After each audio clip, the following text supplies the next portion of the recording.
हाँ बच्चों देखो, अभी हमने अर्ध तरंग और पूर्ण तरंग दिशकारी पढ़ ली है। अब देखो, अब इस टॉपिक में अगला सर्किट पढ़ते हैं जिसको फ़िल्टर सर्किट बोलते हैं। इस चैप्टर में इसको फ़िल्टर सर्किट बोलते हैं और जो अगला कम्युनिकेशन सिस्टम का जो चैप्टर है, उसमें इसी सर्किट को हम डायोड डिटेक्टर या डायोड डिमोडुलेटर बोलते हैं। ये तो ध्यान रखना कि वैसे तो कम्युनिकेशन सिस्टम अपने बोर्ड और जेईई मेंस के सिलेबस से हट गया है, फिर भी थोड़ा ध्यान रखना कि अभी जो हम सर्किट पढ़ने वाले हैं उसको इस चैप्टर में फ़िल्टर सर्किट बोलते हैं और अगले कम्युनिकेशन के चैप्टर में इसी को हम डायोड डिटेक्टर या डायोड डिमोडुलेटर सर्किट बोलते हैं। तो चलो एक बार थोड़ा देखते हैं कि ये फ़िल्टर सर्किट क्या होता है या किस काम में आता है वो देखते हैं।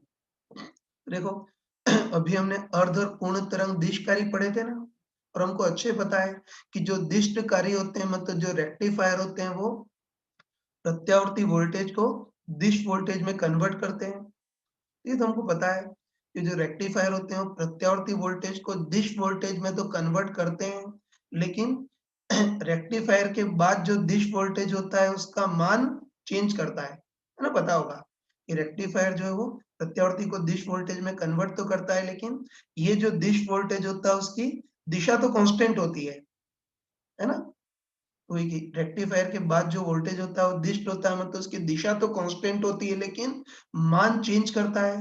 इसलिए ये जो दिश वोल्टेज होता है उसको कांस्टेंट नहीं, परिवर्तनशील मान का दिश वोल्टेज बोलते हैं, मतलब वेरिएबल डीसी बोलते हैं।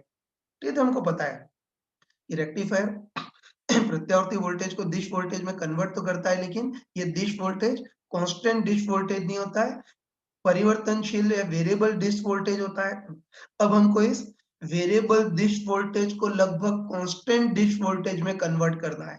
तो बस ध्यान रखना कि वेरिएबल डिश वोल्टेज को लगभग कांस्टेंट डिश वोल्टेज में कन्वर्ट करने के लिए जो सर्किट का यूज़ होता है उसको फ़िल्टर सर्किट बोलते हैं। ये तो बस एक लाइन में ये बोल सकते हैं कि फ़िल्टर सर्किट क्या करता है?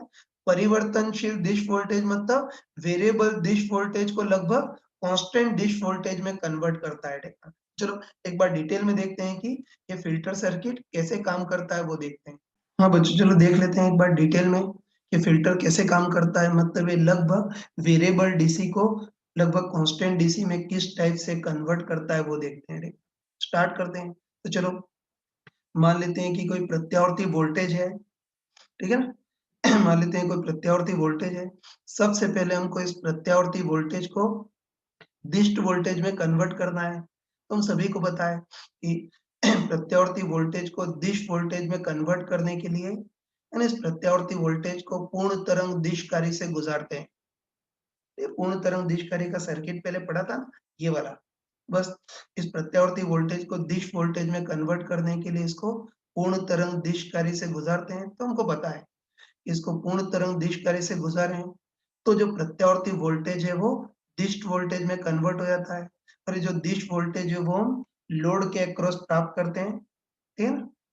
तो ये जो लोड है वो वही वाला लोड है जो पूर्ण तरंग दिशकारी में हमने यूज किया था, जिसके अक्रॉस हम दिष्ट वोल्टेज प्राप्त करते थे, है? तो ध्यान रखना कि प्रत्यावर्ती वोल्टेज लेते हैं, सबसे पहले इसको दिश वोल्टेज में कन्वर्ट करना है तो उसके लिए इस प्रत्यावर्ती वोल्टेज को पूर्ण तरंग दिशकारी से गुजारते हैं। ये तो हमको अच्छे ही पता है कि इस प्रत्यावर्ती वोल्टेज को पूर्ण तरंग दिशकारी से गुजारेंगे तो ये जो वोल्टेज है वो है ना, जो प्रत्यावर्ती वोल्टेज है वो दिश वोल्टेज में कन्वर्ट हो जाएगा, ठीक है ना? तो प्रत्यावर्ती वोल्टेज जो है वो दिश वोल्टेज में कन्वर्ट हो जाएगा और देखो ये जो रेक्टिफाइड है ना, ये जो रेक्टिफाइड डिश वोल्टेज है इसी को हम इनपुट ले लेते हैं। ये तो हमको अच्छे पता है कि जो पूर्ण तरंग दिशकारी है वो प्रत्यावर्ती वोल्टेज को दिश वोल्टेज में कन्वर्ट तो कर लेगा, लेकिन हमको पता है कि ये जो दिश वोल्टेज होगा वो कांस्टेंट मान का दिश वोल्टेज नहीं होगा, ये वेरिएबल दिश वोल्टेज होगा, ठीक है ना? और चलो ये जो वेरिएबल दिश वोल्टेज है उसी को हम इनपुट मान लेते हैं, ठीक है? अब देखो, अब हमको इस वेरिएबल दिश वोल्टेज मतलब परिवर्तनशील दिश वोल्टेज को लगभग कांस्टेंट मान के दिश वोल्टेज में कन्वर्ट करना है। ध्यान रखना कि यहाँ तक तो हम पहले भी कर चुके थे ना, कि पूर्ण तरंग दिशकारी प्रत्यावर्ती वोल्टेज को दिश वोल्टेज में कन्वर्ट कर लेता है। यहाँ तक तो पहले भी कर चुके थे, लेकिन अब हमको इस वेरिएबल डिश वोल्टेज को लगभग कांस्टेंट डिश वोल्टेज में कन्वर्ट करना है, तो उसके लिए जो सर्किट यूज़ होता है उसको फ़िल्टर सर्किट बोलते हैं, ठीक है? है ना? तो चलो मान लेते हैं कि ये पूर्ण तरंग दिशकारी प्रत्यावर्ती वोल्टेज को दिश वोल्टेज में कन्वर्ट तो कर लेगा, ये वेरिएबल डीसी होगा और चलो पूर्ण तरंग दिशकारी के बाद जो रेक्टिफाइड वोल्टेज है, इसी को हम अपना इनपुट वोल्टेज बोलते हैं, ठीक है? इसको कांस्टेंट डीसी में कन्वर्ट करना है, ठीक है? तो उसके लिए जो सर्किट यूज़ होता है उसको फ़िल्टर सर्किट बोलते हैं। तो ध्यान रखना कि फ़िल्टर सर्किट में सबसे पहली चीज़ तो करते हैं, ये जो लोड है ना, ये वही वाला लोड है जो पूर्ण तरंग दिशकारी में लिया था। तो फ़िल्टर में हम क्या करते हैं कि जो लोड प्रतिरोध है उसके समानांतर में संधारित्र लगा देते हैं। ठीक है? तो ध्यान रखना तुम कि फ़िल्टर सर्किट में, है ना, फ़िल्टर सर्किट के लिए ये जो लोड प्रतिरोध था उसके समानांतर में उच्च धारिता का संधारित्र लगा देते हैं, ठीक है? तो ये जो लोड प्रतिरोध था उसी के समानांतर में उच्च धारिता का संधारित्र लगा देते हैं, ठीक है ना? और अब हम ऐसा करते हैं कि इधर एक आदर्श डायोड भी लगा देते हैं, ठीक? जिसको मैं डी बोल रहा हूँ। तो बस ध्यान रखना कि फ़िल्टर सर्किट कोई खतरनाक चीज़ नहीं है। फ़िल्टर सर्किट में बस हम 2 ही काम करते हैं। एक तो जो लोड प्रतिरोध है उसके समानांतर में उच्च धारिता का संधारित्र लगा देते हैं और इधर हम एक आदर्श डायोड लगा देते हैं। और चलो लोड के अक्रॉस विभवांतर या संधारित्र के अक्रॉस विभवांतर, इसको हम आउटपुट वोल्टेज बोल देते हैं, ठीक है? तुम खुद बताओ, ये दोनों समानांतर क्रम में हैं, दोनों के अक्रॉस विभवांतर समान होगा ना? बस इस लोड के अक्रॉस विभवांतर या इस संधारित्र के अक्रॉस जो विभवांतर है उसको आउटपुट ले लेते हैं। ठीक है? बस ये जो रेक्टिफाइड वोल्टेज था इसको इनपुट और लोड या संधारित्र के अक्रॉस जो वोल्टेज है उसको हम आउटपुट वोल्टेज दे देते हैं, ठीक? बस अब ये फ़िल्टर सर्किट कैसे वर्क करेगा वो देखना है ना? फ़िल्टर सर्किट कैसे काम करेगा वो देखना है। चलो स्टार्ट करते हैं, ठीक है? चलो पहले मान लेते हैं शुरू में संधारित्र अनावेशित है ऐसा मान लेते हैं, ठीक है? अब चलो तुम बताओ कि ये तुम बताओ कि शुरू में इनपुट वोल्टेज बढ़ रहा है ना? इस ग्राफ से ही दिख रहा है कि शुरू में इनपुट वोल्टेज बढ़ रहा है। तो तुम बताओ इनपुट वोल्टेज बढ़ेगा तो ऑब्वियसली लोड के भी अक्रॉस वोल्टेज बढ़ेगा और साथ में संधारित्र के भी अक्रॉस वोल्टेज बढ़ेगा। और बताओ संधारित्र के अक्रॉस वोल्टेज बढ़ेगा तो संधारित्र का आवेश भी बढ़ेगा। या तो पक्का बोल सकते हैं। पहले यहाँ से यहाँ तक की बात करते हैं। चलो इसको मैंने ए से बी तक नाम दे दिया है, ठीक है? तो साफ-साफ दिख रहा है। है ना? साफ-साफ दिख रहा है कि यहाँ से यहाँ तक बताओ इनपुट वोल्टेज बढ़ेगा, तो बताओ इनपुट वोल्टेज बढ़ेगा तो ऑब्वियसली संधारित्र के भी अक्रॉस वोल्टेज बढ़ेगा, मतलब संधारित्र का आवेश भी बढ़ेगा। और चलो इसका मान चलो मैं 10 वोल्ट मान लेता हूँ। है ना? तो बस इनपुट वोल्टेज बढ़ेगा तो साथ-साथ संधारित्र का भी वोल्टेज बढ़ेगा, मतलब संधारित्र का आवेश भी बढ़ेगा। और चलो अब मान लेते हैं इनपुट वोल्टेज अधिकतम हो गया 10 वोल्ट, तो हमको पता है कि इनपुट वोल्ट 10 वोल्ट हो गया, तो ऑब्वियसली संधारित्र के भी अक्रॉस विभवांतर अधिकतम हो जाएगा 10 वोल्ट। अब और आगे बढ़ते हैं, तो तुम बताओ इसके बाद अब इनपुट वोल्टेज घटने लग गया है। दिख रहा है ना? ये बताओ अब इसके बाद अब इनपुट वोल्टेज घटने लग गया है, तो ध्यान रखना कि इनपुट वोल्टेज घटेगा, तो इस संधारित्र का जो वोल्टेज है वो भी घटने का प्रयास करेगा। और तुम बताओ कि संधारित्र का वोल्टेज घटने का प्रयास करेगा मतलब संधारित्र का आवेश भी घटने का प्रयास करेगा। संधारित्र का वोल्टेज और आवेश समानुपाती होते हैं ना? तो ध्यान रखना इसके बाद इनपुट वोल्टेज घट रहा है, तो बताओ इनपुट वोल्टेज घटेगा तो संधारित्र का भी वोल्टेज घटने का ट्राई करेगा, मतलब संधारित्र का आवेश भी घटने का ट्राई करेगा। और संधारित्र का आवेश घटने वाला होगा मतलब संधारित्र से आवेश निकल करके वापस पीछे जाने का ट्राई करेगा, है ना? कोई संधारित्र का आवेश घटने का ट्राई करेगा मतलब अब संधारित्र से कुछ आवेश निकल करके पीछे आने का ट्राई करेगा। लेकिन तुम सोच सकते हो कि संधारित्र का आवेश अगर पीछे आने का ट्राई करेगा तो बस अब डायोड इस आवेश को मना कर देगा कि तुम पीछे नहीं जा सकते। ये ध्यान रखना कि सोर्स का वोल्टेज घटने लगेगा तो संधारित्र का भी वोल्टेज घटने का ट्राई करेगा, मतलब संधारित्र का आवेश भी घटने का ट्राई करेगा। और संधारित्र का आवेश घटने के लिए संधारित्र से आवेश निकल करके वापस पीछे जाने का प्रयास करेगा। लेकिन ध्यान रखना कि जैसे आवेश पीछे जाने का ट्राई करेगा डायोड इसको ब्लॉक कर देगा। ये तो बताओ कि जैसे आवेश पीछे जाने का ट्राई करेगा या धारा पीछे की ओर जाने का ट्राई करेगी, तो बताओ अब ये डायोड रिवर्स बायस में हो जाएगा। और तुम बताओ कि डायोड रिवर्स बायस में हो जाएगा तो धारा को बिल्कुल ब्लॉक कर देगा। ठीक है? तो ध्यान रखना ये जो डायोड है वो इनपुट से संधारित्र की ओर आवेश जाने तो दे रहा है, लेकिन आवेश को लौट करके वापस नहीं आने दे रहा है। जैसे ही आवेश वापस आने का ट्राई करेगा तो डायोड रिवर्स बायस में हो जाएगा। तो बताओ अब डायोड इस आवेश प्रवाह या धारा को रोक देगा, ठीक है? बस तुम बताओ कि अब संधारित्र का आवेश डायोड के रास्ते से तो जा ही नहीं सकता ना, है ना? डायोड तो रिवर्स बायस में हो गया है। ये तो आवेश प्रवाह या धारा को रोक देगा। तो अब संधारित्र का आवेश इस रास्ते से तो जा ही नहीं सकता है। तो अब मजबूरन जो भी संधारित्र का आवेश है वो इस रास्ते से बहेगा।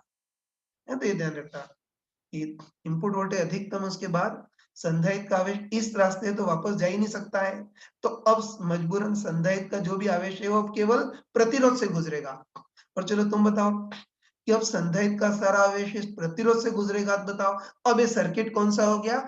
आरसी डिस्चार्जिंग सर्किट, है ना? बोल सकते हैं कि आवेश इधर तो जा ही नहीं सकता, डायोड ने ब्लॉक कर रखा है, तो सारा का सारा आवेश प्रतिरोध से गुजरेगा। और बताओ संधारित्र का आवेश प्रतिरोध से गुजरेगा, मतलब अब ये सर्किट कौन सा हो गया? आरसी डिस्चार्जिंग सर्किट हो गया। और हमको अच्छे पता है कि जो आरसी डिस्चार्जिंग सर्किट है, उसमें संधारित्र का आवेश एक्सपोनेंशियली घटता है। तो तुम बताओ कि संधारित्र का आवेश एक्सपोनेंशियली घटेगा, तो समानुपाती रूप से संधारित्र का विभवांतर भी एक्सपोनेंशियली घटेगा, मतलब ये आउटपुट वोल्टेज जो भी एक्सपोनेंशियली घटेगा। है तो ध्यान रखना। जब आवेश इधर से तो जा ही नहीं सकता, तो बस आवेश प्रतिरोध के माध्यम से बहेगा। तो आरसी डिस्चार्जिंग सर्किट बन गया ना। और आरसी डिस्चार्जिंग सर्किट में संधारित्र का आवेश एक्सपोनेंशियली घटता है, तो संधारित्र का विभवांतर भी एक्सपोनेंशियली घटेगा, मतलब ये जो आउटपुट वोल्टेज है वो भी एक्सपोनेंशियली घटेगा, है ना? और अच्छे से ये अच्छे ध्यान रखना, जब आरसी डिस्चार्जिंग सर्किट है मतलब संधारित्र का आवेश या संधारित्र का विभवांतर एक्सपोनेंशियली घटेगा, लेकिन ध्यान रखना कि ये चीज तब तक चलेगी जब तक कि इनपुट वोल्टेज वापस संधारित्र के वोल्टेज से ज्यादा ना हो जाए। ठीक है ना? और तुम बताओ ये जो बिंदु है, तुम बताओ ये जो बिंदु है, इस बिंदु के बाद ये जो इनपुट वोल्टेज है वो वापस संधारित्र के वोल्टेज से ज्यादा हो जाएगा। दिख रहा है ना? बोल सकते हैं कि इस बिंदु के बाद ये जो इनपुट वोल्टेज है वो वापस संधारित्र के वोल्टेज से ज्यादा हो जाएगा। और तुम बताओ कि इनपुट वोल्टेज वापस संधारित्र के वोल्टेज से ज्यादा हो जाएगा, तो बताओ अब ये डायोड वापस फॉरवर्ड बायस में हो जाएगा। और बताओ डायोड फॉरवर्ड बायस में हो जाएगा, तो बस अब इस इनपुट वोल्टेज के माध्यम से, है ना? अब इस इनपुट वोल्टेज के माध्यम से ये संधारित्र वापस से आवेशित होगा, चार्ज होगा। ठीक है, ध्यान रखना कि डिस्चार्जिंग में संधारित्र का आवेश घट रहा था, लेकिन जैसे इनपुट वोल्टेज संधारित्र के वोल्टेज से ज्यादा हो गया, तो डायोड वापस फॉरवर्ड बायस में आ जाएगा। वापस ठीक है ना, वापस ऊर्जा इस इनपुट से संधारित्र की ओर बहेगी, तो बस बोल सकते हैं कि जैसे इनपुट वोल्टेज संधारित्र के वोल्टेज ज्यादा हो गया, डायोड फॉरवर्ड बायस में हो जाएगा। तो बस अब वापस संधारित्र आवेशित होगा, संधारित्र वापस आवेशित होगा। उसके बाद वापस अब वही कहानी चलेगी कि बताओ, है ना? वापस एक स्थिति ऐसी आएगी जब इनपुट वोल्टेज मैक्सिमम, तो संधारित्र का भी वोल्टेज मैक्सिमम हो जाएगा, और उसके बाद इनपुट वोल्टेज घटने का ट्राई करेगा, तो संधारित्र का भी वोल्टेज ये आवेश घटने का ट्राई करेगा। आवेश बेचारा वापस पीछे आने का ट्राई करेगा, लेकिन जैसे ही पीछे आने का ट्राई करेगा, डायोड वापस उसको मना कर देगा। वापस डायोड इस धारा प्रवाह को रोक देगा। तो बस अब वापस ये जो संधारित्र है वो वापस प्रतिरोध के माध्यम से डिस्चार्ज होगा, और बस यही प्रोसेस लगातार चलेगा। ठीक है ना? तो बस इस बार संधारित्र के अक्रॉस वोल्टेज या आउटपुट वोल्टेज का ग्राफ इस टाइप का आएगा।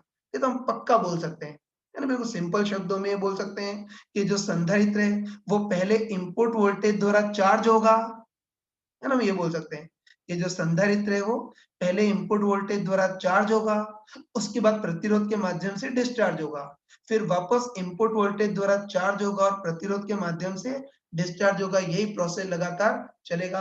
तो बताओ इस बार संधारित्र के अक्रॉस वोल्टेज या आउटपुट वोल्टेज का ग्राफ ऐसा आएगा।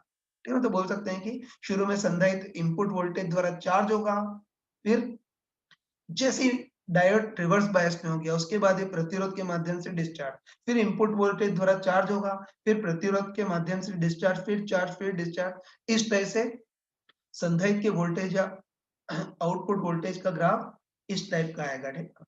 बस तुम देखते ही बताओ कि पूर्ण तरंग दैर्ध्य के बाद तो जो वोल्टेज था वो वेरिएबल डीसी था, लेकिन ये जो हमने पूरा सर्किट बनाया उसके बाद जो आउटपुट वोल्टेज है उसमें परिवर्तन काफी कम है। इसलिए अब जो आउटपुट वोल्टेज है वो लगभग कांस्टेंट डीसी होगा। तो बस इस तरह से फिल्टर सर्किट काम करता है, वेरिएबल डीसी को कांस्टेंट डीसी में ऐसे कन्वर्ट करता है। ठीक। अब देखो इसमें कुछ और भी थोड़ी बहुत चीज देख सकते हैं। जैसे कि हमको पता है कि एक बार इनपुट वोल्टेज मैक्सिमम हो गया, उसके बाद संधारित्र प्रतिरोध के माध्यम से डिस्चार्ज होता है ना, तो हमको अच्छे पता है क्योंकि इस डिस्चार्जिंग वाले पार्ट में ये आरसी डिस्चार्जिंग सर्किट है, तो इसका टाइम कांस्टेंट कितना है? आर इंटू सी होता है, पता है ना? अब चलो तुम सोच के बताओ, तुम सोच के बताओ कि अगर इस आरसी सर्किट का टाइम कांस्टेंट ज्यादा हो, है ना, बोल सकते हैं इस आरसी डिस्चार्जिंग सर्किट का टाइम कांस्टेंट ज्यादा हो, मतलब आरसी ज्यादा हो, तो हमको पता है इस डिस्चार्जिंग सर्किट का टाइम कांस्टेंट ज्यादा होगा, तो डिस्चार्जिंग में देरी भी ज्यादा होगी।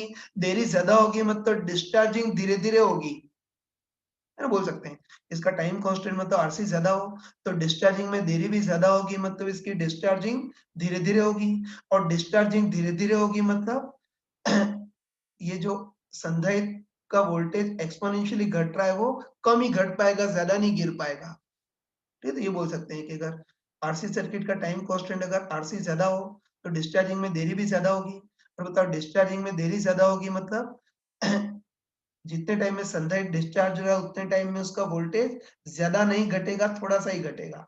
और फिर वापस चार्जिंग, फिर वापस डिस्चार्जिंग। तो बस इस बार इस और इस वोल्टेज में अंतर काफी कम होगा, मतलब ये आउटपुट वोल्टेज और ज्यादा कांस्टेंट होगा, या और स्टेडी होगा। बस हम पक्का बोल सकते हैं, है ना, तो हम कंफर्म बोल सकते हैं कि आउटपुट वोल्टेज ज्यादा स्टेडी होने के लिए, है ना, आउटपुट वोल्टेज ज्यादा स्टेडी होने के लिए डिस्चार्जिंग के दौरान संधारित्र का विभव ज्यादा नहीं घटना चाहिए, विभव कम ही गिरना चाहिए। और विभव कम गिरने के लिए इसका टाइम कांस्टेंट ज्यादा होना चाहिए, मतलब आरसी का गुणनफल ज्यादा होना चाहिए, है ना। हम देख चुके हैं कि अगर टाइम कांस्टेंट ज्यादा होगा तो डिस्चार्जिंग में देरी भी ज्यादा लगेगी, मतलब तब डिस्चार्जिंग के दौरान इसका विभव इतना नहीं गिरेगा, विभव कम ही गिरेगा, है ना। तुम बताओ कि विभव कम ही गिरेगा तो इसमें और इसमें अंतर कम होगा, इसलिए आउटपुट वोल्टेज में परिवर्तन भी काफी कम होगा। जो आउटपुट वोल्टेज है वो ज्यादा कांस्टेंट रहेगा। बस एक लाइन में आंसर दे सकते हैं कि आउटपुट वोल्टेज ज्यादा कांस्टेंट या ज्यादा स्टेडी होने के लिए ये जो आरसी सर्किट है उसका टाइम कांस्टेंट आरसी बहुत ही ज्यादा होना चाहिए। ये मतलब आरसी सर्किट का जो टाइम कांस्टेंट है वो इस इनपुट वोल्टेज की आवर्तकाल की तुलना में काफी ज्यादा होना चाहिए, ठीक? तो यहाँ मैं लिख देता हूँ, फिर हम बोल सकते हैं कि आउटपुट वोल्टेज ज्यादा स्टेडी होने के लिए इस आरसी सर्किट का टाइम कांस्टेंट जो है वो इस इनपुट वोल्टेज के आवर्तकाल की तुलना में बहुत ज्यादा होना चाहिए, ठीक? तो हमको पता है कि आरसी सर्किट का टाइम कांस्टेंट कितना होता है, R into C, that should be very very greater than T. अब टी को इधर और आरसी को इधर ट्रांसफर करेंगे तो होता क्या आ जाएगा, 1/t is very very greater then 1/RC। 1/t को आवृत्ति f लिख सकते हैं, should be very very greater then RC। ये तो हम बोल सकते हैं कि ये हम बोल सकते हैं कि ये जो फिल्टर सर्किट है उसमें, ये फिल्टर सर्किट में इनपुट वोल्टेज की आवृत्ति अगर 1/RC से बहुत ही ज्यादा हो तो फिर डिस्चार्जिंग के दौरान संधारित्र का वोल्टेज इतना ज्यादा नहीं गिरेगा, मतलब इस वोल्टेज और इस वोल्टेज में ज्यादा अंतर नहीं होगा, तो आउटपुट वोल्टेज ज्यादा स्टेडी होगा, ज्यादा कांस्टेंट रहेगा।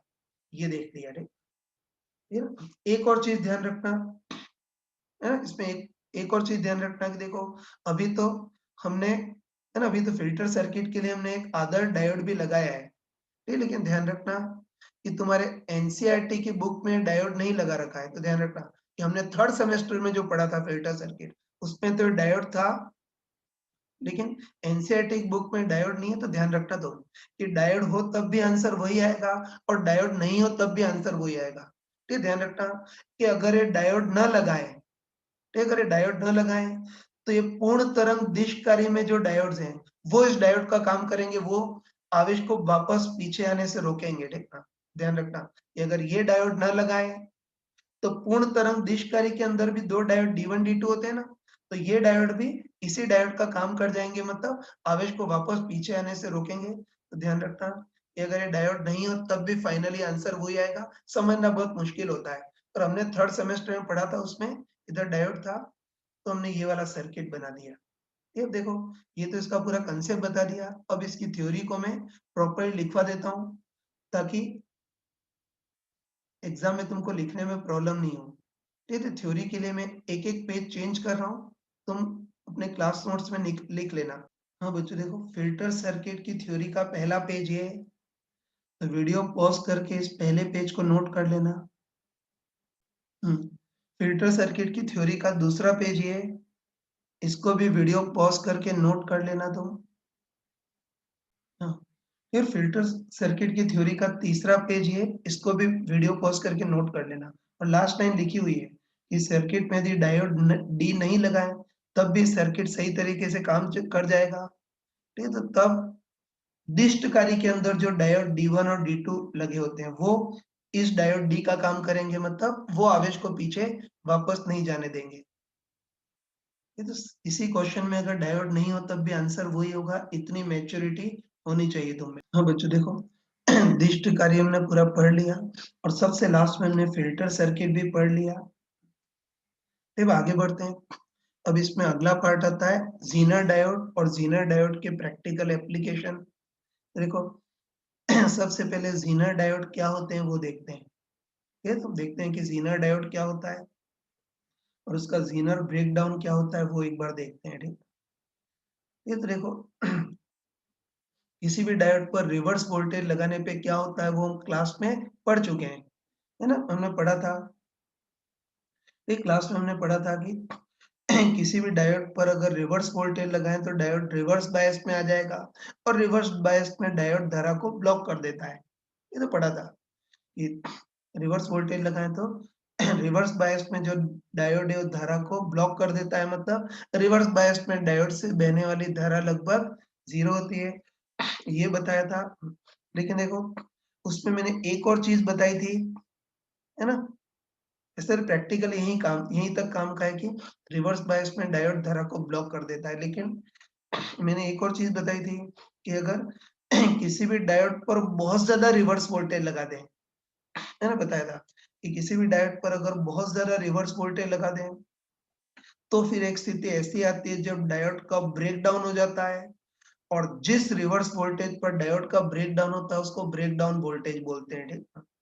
तो देखो वो चीज़ अभी तक नहीं बताई थी, लेकिन अबे ब्रेकडाउन के बारे में थोड़ा देख लेना। तो बताया था कि वैसे तो रिवर्स बायस में डायोड धारा को ब्लॉक कर देता है, लेकिन बहुत ज़्यादा रिवर्स वोल्टेज लगाएँ तो एक स्थिति ऐसी आती है जब डायोड का ब्रेकडाउन हो जाता है ना? तो एक स्थिति ऐसी आती है जब डायोड का ब्रेकडाउन होता है, ठीक? अब ध्यान रखना कि आगे हम डिटेल में पढ़ेंगे कि डायोड का ब्रेकडाउन भी 2 टाइप का होता है। एक तो होता है एवलांच ब्रेकडाउन और एक ज़ीनर ब्रेकडाउन। डरना मत इन शब्दों से, राइट टाइम पे हम इसको डिटेल में भी आगे पढ़ेंगे, ठीक? लेकिन ध्यान रखना कि डायोड का भी ब्रेकडाउन 2 टाइप का होता है। एक तो ज़ीनर ब्रेकडाउन और एक एवलांच ब्रेकडाउन। तो ध्यान रखना कि जो एवलांच ब्रेकडाउन है उसके बाद तो पूरा डायोड डिस्ट्रॉय हो जाता है, मतलब जल जाता है। ये तो ध्यान रखना कि एवलांच ब्रेकडाउन अगर हो जाए तब तो डायोड बिल्कुल जल जाता है, मतलब डिस्ट्रॉय हो जाता है। तब तो डायोड अपने किसी प्रैक्टिकल काम का नहीं रहता है। लेकिन एक और टाइप का ब्रेकडाउन होता है ज़ीनर ब्रेकडाउन। ये तो ध्यान रखना कि अगर हम ऐसा डायोड बनाएँ जिसमें डोपिंग की सांद्रता काफ़ी ज़्यादा हो, है ना? आगे पढ़ेंगे हम, चिंता मत करना। कि अगर ऐसा कोई डायोड है जिसमें डोपिंग की सांद्रता काफ़ी ज़्यादा हो, तो फिर जो ब्रेकडाउन होता है वो एवलांच नहीं, ज़ीनर ब्रेकडाउन होता है। और ध्यान रखना कि ज़ीनर ब्रेकडाउन ऐसा ब्रेकडाउन होता है जिसमें ब्रेकडाउन के बाद भी डायोड जलता नहीं है, सलामत रहता है और वापस अगर वोल्टेज कम कर दें तो वापस डायोड नॉर्मल डायोड के टाइप से काम करता है। ये तो शॉर्ट में ही बताना चाह रहा हूँ कि ब्रेकडाउन 2 टाइप के होते हैं। एवलांच ब्रेकडाउन के बाद डायोड जल जाता है, तो वो अपने प्रैक्टिकली किसी काम का नहीं है, लेकिन अगर डायोड में डोपिंग की सांद्रता काफ़ी ज़्यादा हो, तो फिर एवलांच की जगह ज़ीनर ब्रेकडाउन होता है और ज़ीनर ब्रेकडाउन में ब्रेकडाउन होने के बाद भी डायोड सलामत रहता है। तो बस अपने प्रैक्टिकल काम का ज़ीनर ब्रेकडाउन ही है, ठीक है? ठीक है, तो चलो मान लेते हैं कि डायोड के डोपिंग की सांद्रता काफ़ी ज़्यादा रख रहे हैं, तो इसका एवलांच नहीं ज़ीनर ब्रेकडाउन होगा। और ध्यान रखना कि जिस रिवर्स वोल्टेज पर डायोड का ज़ीनर ब्रेकडाउन होता है उसको ज़ीनर वोल्टेज बोलते हैं, इसको Vz से प्रदर्शित करते हैं। ये मैंने पहले बताया था। तो ध्यान रखना कि जिस रिवर्स वोल्टेज पर डायोड का ज़ीनर ब्रेकडाउन होता है उसको ज़ीनर वोल्टेज बोलते हैं। ठीक है? और तुम अच्छे ध्यान रखना कि अगर डायोड के अक्रॉस लगाया गया वोल्टेज, ध्यान रखना कि डायोड के अक्रॉस लगाया गया रिवर्स वोल्टेज अगर ज़ीनर वोल्टेज से भी ज़्यादा हो, तो अब इस डायोड का ज़ीनर ब्रेकडाउन हो जाएगा। और ध्यान रखना कि एक बार डायोड का ज़ीनर ब्रेकडाउन हो गया, उसके बाद इसके अक्रॉस वोल्टेज Vz का कांस्टेंट ही रहता है। अब तुम चाहे रिवर्स वोल्टेज कितना भी बढ़ाओ, अब इस ज़ीनर डायोड के अक्रॉस रिवर्स वोल्टेज Vz जितना कांस्टेंट ही रहेगा और अब फिर रिवर्स बायस में भी धारा अचानक में बह जाती है, ठीक है? ये होता है ना? तो चलो ज़ीनर डायोड को समझने के लिए एक बहुत नॉर्मल सा केस लेते हैं ताकि इसका मीनिंग समझ जाओ, ठीक है? तो चलो मान लेते हैं कि इस बार कोई ज़ीनर डायोड है, ध्यान रखना नॉर्मल डायोड और ज़ीनर डायोड में एक ही अंतर होता है कि नॉर्मल डायोड में डोपिंग की सांद्रता काफ़ी कम रखते हैं और ज़ीनर डायोड में डोपिंग की सांद्रता काफ़ी ज़्यादा रखते हैं। वो क्यों रखते हैं उसको हम आगे पढ़ेंगे, अभी थोड़ी देर के लिए ध्यान रखना। ठीक है, चलो मान लेते हैं कि हमारे पास कोई ज़ीनर डायोड है जिसमें डोपिंग की सांद्रता काफ़ी ज़्यादा रखी है।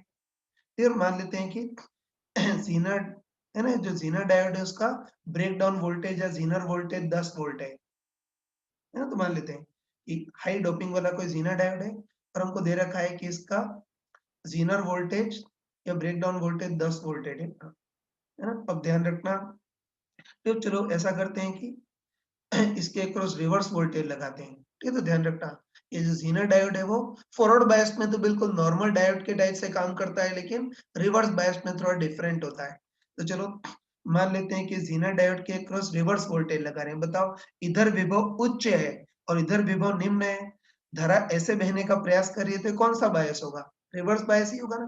तो ज़ीनर डायोड के अक्रॉस रिवर्स वोल्टेज लगाते हैं, ठीक है ना? और चलो पहले मान लेते हैं कि इसके अक्रॉस लगाया गया रिवर्स वोल्टेज 10 वोल्ट से कम है।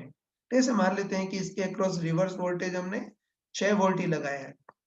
बस तुम आराम से बताओ, कि बताओ अभी तो है ना, अभी तो रिवर्स वोल्टेज ज़ीनर वोल्टेज से काफ़ी कम है, तो अभी तो ब्रेकडाउन नहीं होगा। अभी तो ये जो ज़ीनर डायोड है वो नॉर्मल रिवर्स बायस के टाइप से काम करेगा, मतलब धारा को ब्लॉक कर देगा। मतलब अभी धारा टेंड्स टू 0 होगी, ठीक है? अब चलो रिवर्स वोल्टेज का मान बढ़ाते हैं, तो ये 6 वोल्ट की जगह 8 वोल्ट करते हैं। ध्यान रखना कि अभी भी रिवर्स वोल्टेज ज़ीनर वोल्टेज से काफ़ी कम है, अभी भी ब्रेकडाउन नहीं होगा, अभी भी ये नॉर्मल रिवर्स बायस के टाइप से काम करेगा, मतलब धारा टेंड्स टू 0 ही होगी। और चलो अब मान लेते हैं कि इस ज़ीनर डायोड के अक्रॉस लगाया गया रिवर्स वोल्टेज 9.9 वोल्ट है, ऐसा मान लेते हैं।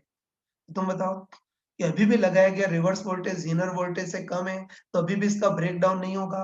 अभी भी ये नॉर्मल रिवर्स बायस के टाइप से काम करेगा, धारा को ब्लॉक कर देगा, मतलब अभी भी धारा टेंड्स टू 0 होगी। लेकिन अब मेन पार्ट ले रहा हूँ, तो चलो अब मान लेते हैं कि ज़ीनर डायोड के अक्रॉस वोल्टेज 10 या 10 से ज़्यादा लगाया है। तो चलो मान लेते हैं कि अब इस ज़ीनर डायोड के अक्रॉस वोल्टेज 10.1 वोल्ट लगाया है ना? मान लेते हैं कि ज़ीनर डायोड के अक्रॉस जो रिवर्स वोल्टेज लगाया है वो 10.1 वोल्ट लगाया है। तो बस तुम देखते ही बताओ कि अब ज़ीनर डायोड के अक्रॉस लगाया गया रिवर्स वोल्टेज ज़ीनर वोल्टेज से ज़्यादा है ना? अब ज़ीनर डायोड के अक्रॉस लगाया गया रिवर्स वोल्टेज ज़ीनर वोल्टेज से ज़्यादा है, तो बताओ अब इस डायोड का ज़ीनर ब्रेकडाउन हो जाएगा। तो ये ध्यान रखना कि लगाया गया रिवर्स वोल्टेज ज़ीनर वोल्टेज से या ब्रेकडाउन वोल्टेज से ज़्यादा है, तो बस अब डायोड का रिवर्स ब्रेकडाउन हो जाएगा, है ना?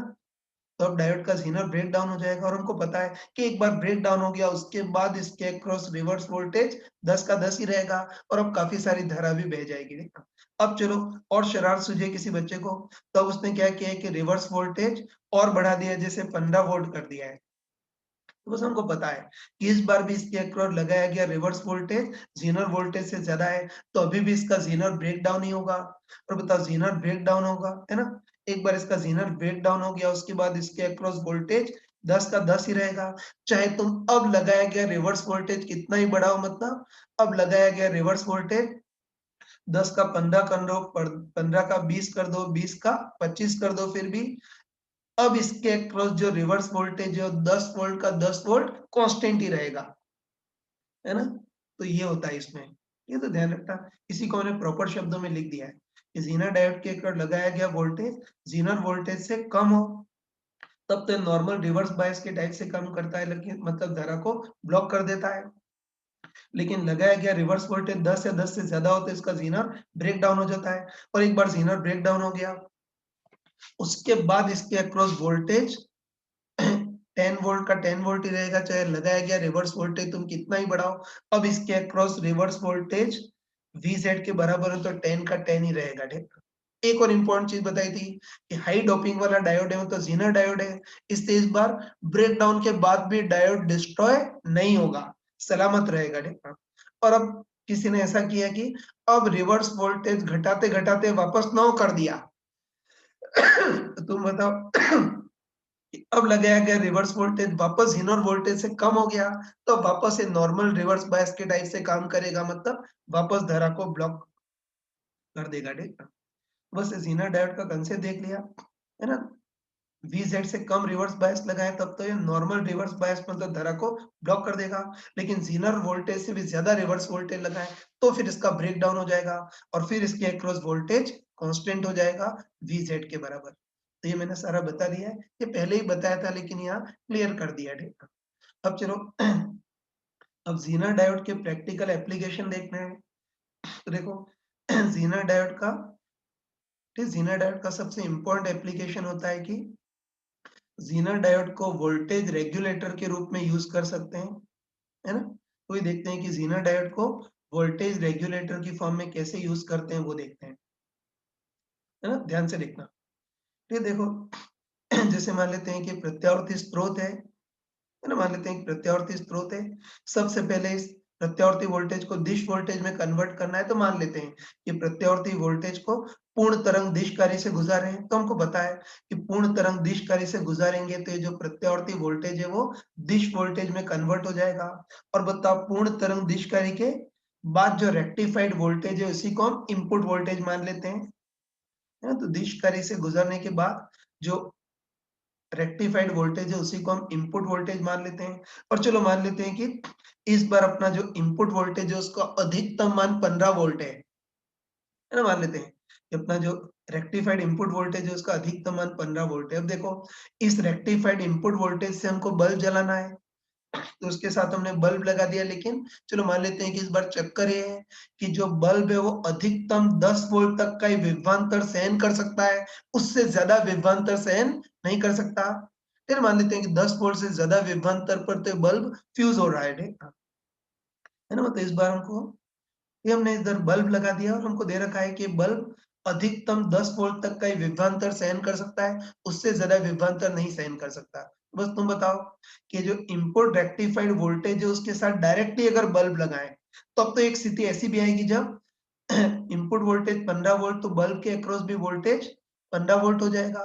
और बताओ बल्ब के अक्रॉस वोल्टेज 15 वोल्ट हो जाएगा तो है ना? 15 वोल्ट को बल्ब सहन नहीं करेगा, फ्यूज़ हो सकता है, ठीक है? तो देखो इस बार हम चाहते हैं कि है ना? बल्ब 10 वोल्ट से ज़्यादा वोल्टेज सहन नहीं कर सकता है, मतलब हम चाहते हैं कि इस बार बल्ब के अक्रॉस वोल्टेज 10 वोल्ट से ज़्यादा नहीं रह पाए चाहते हैं, मतलब वोल्टेज को नियंत्रित करना चाहते हैं, रेगुलेट करना चाहते हैं। तो बस ध्यान रखना कि अगर बल्ब के अक्रॉस वोल्टेज को रेगुलेट करना है तो उसके लिए क्या करते हैं, इस बल्ब के अक्रॉस मतलब इसके समानांतर में कोई ज़ीनर डायोड लगा देते हैं।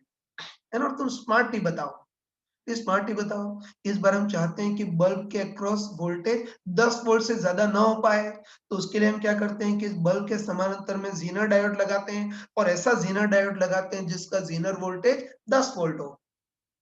हाँ, तो ये ध्यान रखना कि बल्ब के अक्रॉस वोल्टेज 10 वोल्ट से ज़्यादा नहीं होने देना चाहते हैं, तो उसके लिए बल्ब के अक्रॉस हम ज़ीनर डायोड लगा देते हैं।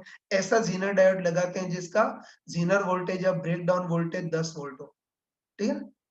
तो बस अब हम देखते हैं कि अब ये ज़ीनर डायोड कैसे वोल्टेज रेगुलेट करेगा वो देखते हैं, ठीक है ना? स्टार्ट करते हैं।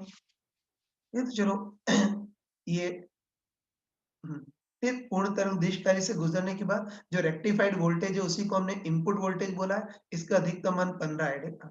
बस ये ज़ीनर डायोड वोल्टेज कैसे रेगुलेट करेगा वो देखते हैं, ठीक है? तो चलो तुम बताओ कि शुरू में मान लेते हैं इनपुट वोल्टेज बढ़ रहा है ना? शुरू में इनपुट वोल्टेज बढ़ रहा है ऐसे, मान लेते हैं कि input voltage 1 volt, 2 volt, 3 volt ऐसा है, ठीक है? सर इतना तो तुमको पता है कि बताओ अभी ये वाला भाग उच्च ये तो हमेशा यही रहेगा। इनपुट वोल्टेज रेक्टिफाइड है ना? तो मान लेते हैं कि ये वाला भाग हमेशा उच्च विभव पर है और ये वाला भाग निम्न विभव पर है। और चलो पहले रेक्टिफाइड इनपुट वोल्टेज 10 वोल्ट से कम है मतलब 1 वोल्ट, 2 वोल्ट, 3 वोल्ट ऐसा है। तुम बताओ कि इस डायोड के लिए रिवर्स वोल्टेज है ना? और बताओ लगाया गया रिवर्स वोल्टेज जब तक 10 वोल्ट से कम होगा, है ना? बोल सकते हैं कि लगाया गया रिवर्स वोल्टेज जब तक 10 वोल्ट से कम होगा, तब तक तो ज़ीनर डायोड नॉर्मल रिवर्स बायस के टाइप से काम करेगा, मतलब धारा को ब्लॉक कर देगा। और ये ज़ीनर डायोड धारा को ब्लॉक कर देगा तो सारी की सारी धारा किससे गुजरेगी? इस बल्ब से गुजरेगी। ये तो कन्फ्यूज़न नहीं होना चाहिए। इस बार ये उच्च और निम्न विभव पे, मतलब अभी ज़ीनर डायोड रिवर्स बायस पे होगा। और हम बोल सकते हैं कि जब तक ये इनपुट वोल्टेज 10 वोल्ट से कम हो, है ना? जब तक ये इनपुट वोल्टेज 10 वोल्ट से कम हो, तब तक तो ये ज़ीनर डायोड नॉर्मल रिवर्स बायस में होगा, धारा को ब्लॉक कर देगा। ये धारा को ब्लॉक कर देगा तो सारी की सारी धारा इस बल्ब या लोड से गुजरेगी। तो अभी तो जितना इनपुट वोल्टेज होगा, उतना ही बल्ब के अक्रॉस आउटपुट वोल्टेज होगा। तो हम बोल सकते हैं कि इनपुट वोल्टेज 10 से कम हो तब तो कोई चक्कर नहीं है। तब तो सारी धारा इस बल्ब से गुजरेगी, तो जितना इनपुट वोल्टेज होगा उतना ही बल्ब के across output voltage. Input voltage का ग्राफ ऐसा है तो आउटपुट वोल्टेज का भी ग्राफ ऐसा ही होगा। लेकिन चलो अब मान लेते हैं कि इनपुट वोल्टेज 10 वोल्ट या उससे थोड़ा ज़्यादा हो गया, जैसे 10.1 हो गया, है ना? तो तुम सोच के बताओ, तुम सोच के बताओ कि अगर इनपुट वोल्टेज 10 वोल्ट से थोड़ा-सा भी ज़्यादा हो गया, तो बताओ अब इस ज़ीनर डायोड का रिवर्स ब्रेकडाउन हो जाएगा। ये तुम खुद बताओ। इसका ज़ीनर वोल्टेज तो 10 वोल्ट है, जबकि अब इसके अक्रॉस लगाया गया रिवर्स इनपुट वोल्टेज 10 वोल्ट से ज़्यादा हो गया। तो ध्यान रखना कि जैसे ही इनपुट वोल्टेज है ना, जैसे ही लगाया गया रिवर्स वोल्टेज या इनपुट वोल्टेज 10 वोल्ट से ज़्यादा हो जाएगा, फिर वैसे ही इस डायोड का रिवर्स ब्रेकडाउन हो जाएगा। ये तो कह सकते हैं कि जैसे इनपुट वोल्टेज 10 वोल्ट है, उससे थोड़ा-सा भी ज़्यादा हो गया, तो अब इस ज़ीनर डायोड का रिवर्स ब्रेकडाउन हो जाएगा, मतलब ज़ीनर ब्रेकडाउन हो जाएगा। और हमको पता है कि बताओ एक बार इसका ज़ीनर ब्रेकडाउन हो गया, उसके बाद इसके अक्रॉस वोल्टेज 10 वोल्ट का 10 वोल्ट ही रहेगा। और इसके अक्रॉस वोल्टेज 10 वोल्ट रहेगा तो उसके समानांतर में बल्ब के अक्रॉस भी वोल्टेज 10 वोल्ट होगा। ध्यान रखना कि अब ये जो इनपुट रिवर्स वोल्टेज जो हो चाहे कितना ही बढ़ जाए, मतलब 10 का 11, 12, 13, 14, 15 इस टाइप से कितना भी हो जाए, अब इस ज़ीनर डायोड के अक्रॉस रिवर्स वोल्टेज 10 का 10 ही रहेगा। तो उसके समानांतर में जो लोड है या बल्ब है, उसके अक्रॉस भी विभवांतर 10 का 10 ही रहेगा, 10 से ज़्यादा नहीं हो पाएगा। और अब मान लेते हैं घटते-घटते वापस, है ना? मान लेते हैं कि घटते-घटते वापस इनपुट वोल्टेज 10 से कम हो गया, तो जैसे ही इनपुट वोल्टेज 10 से कम हो जाएगा, अब ये ज़ीनर डायोड नॉर्मल रिवर्स बायस के टाइप से काम करेगा, वापस धारा को ब्लॉक कर देगा, तो वापस सारी की सारी धारा लोड से गुजरेगी, तो वापस जितना इनपुट वोल्टेज उतना ही बल्ब के अक्रॉस आउटपुट वोल्टेज, ठीक है ना? तो इस बार ग्राफ ऐसा होगा, अगली साइकिल में भी वही रहेगा। इनपुट वोल्टेज 10 से कम है तब तक तो सारी धारा लोड से ही गुजरेगी, जितना इनपुट उतना ही बल्ब के अक्रॉस आउटपुट वोल्टेज। लेकिन जैसे ही इनपुट वोल्टेज 10 वोल्ट से ज़्यादा हो गया, डायोड का रिवर्स ब्रेकडाउन हो जाएगा और उसके बाद डायोड के अक्रॉस वोल्टेज 10 का 10 ही, तो बल्ब के अक्रॉस भी 10 का 10 ही रहेगा। बस इससे हम पक्का बोल सकते हैं, ये तो फालतू इतनी बेवकूफ़ी की, है ना? तो बस अब हम पक्का बोल सकते हैं कि ये जो ज़ीनर डायोड लगा है उसका ज़ीनर वोल्टेज 10 वोल्ट है, मतलब इसके अक्रॉस वोल्टेज 10 वोल्ट से ज़्यादा नहीं बढ़ पाएगा। तो इसके समानांतर में जो बल्ब रखा है उसके भी अक्रॉस वोल्टेज 10 वोल्ट से ज़्यादा नहीं बढ़ पाएगा। तो बस ये ज़ीनर डायोड ने बल्ब के अक्रॉस वोल्टेज को नियंत्रित किया या रेगुलेट किया, इसीलिए इसको वोल्टेज रेगुलेटर बोलते हैं, ठीक है? सही है ना? ये इसको हमारे इलेक्ट्रिकल इंजीनियरिंग की लैंग्वेज में इसको क्लिपर सर्किट बोलते हैं, ठीक है? तो ऐसा लग रहा है कि जैसे किसी ने इस ग्राफ के 10 वोल्ट के ऊपर वाले भाग को कैंची से काट दिया, ऐसा प्रतीत हो रहा है ना? है ना? इस टाइप से प्रतीत हो रहा है कि किसी शरारती बच्चे ने इस वोल्टेज वेव फ्रंट का, है ना? इस वोल्टेज के ग्राफ का 10 वोल्ट के ऊपर वाले भाग को कैंची से काट दिया, ऐसा प्रतीत हो रहा है। इसलिए सर्किट को क्लिपर सर्किट बोलते हैं, या तुम्हारे 12th की लैंग्वेज में इसको वोल्टेज रेगुलेटर बोलते हैं, ठीक?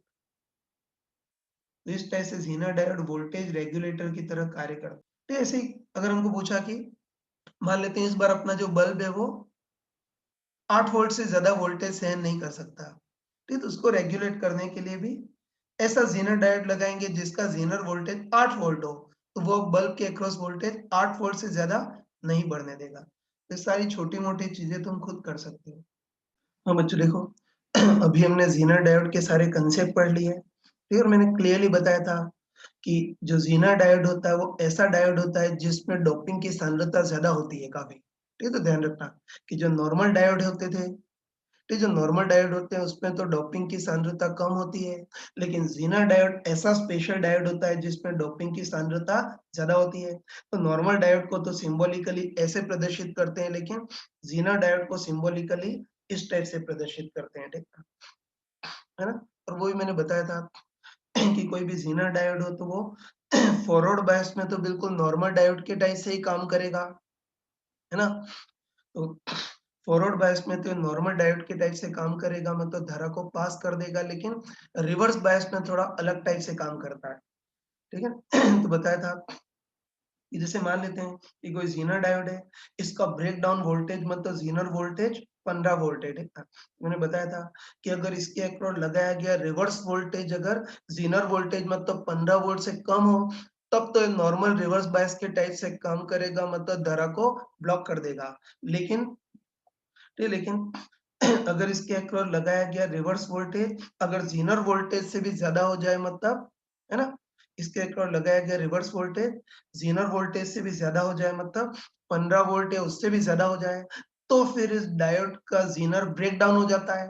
और मैंने बताया था कि एक बार ज़ीनर ब्रेकडाउन हो गया, उसके बाद इसके अक्रॉस रिवर्स वोल्टेज 15 वोल्ट का 15 वोल्ट कांस्टेंट रहेगा।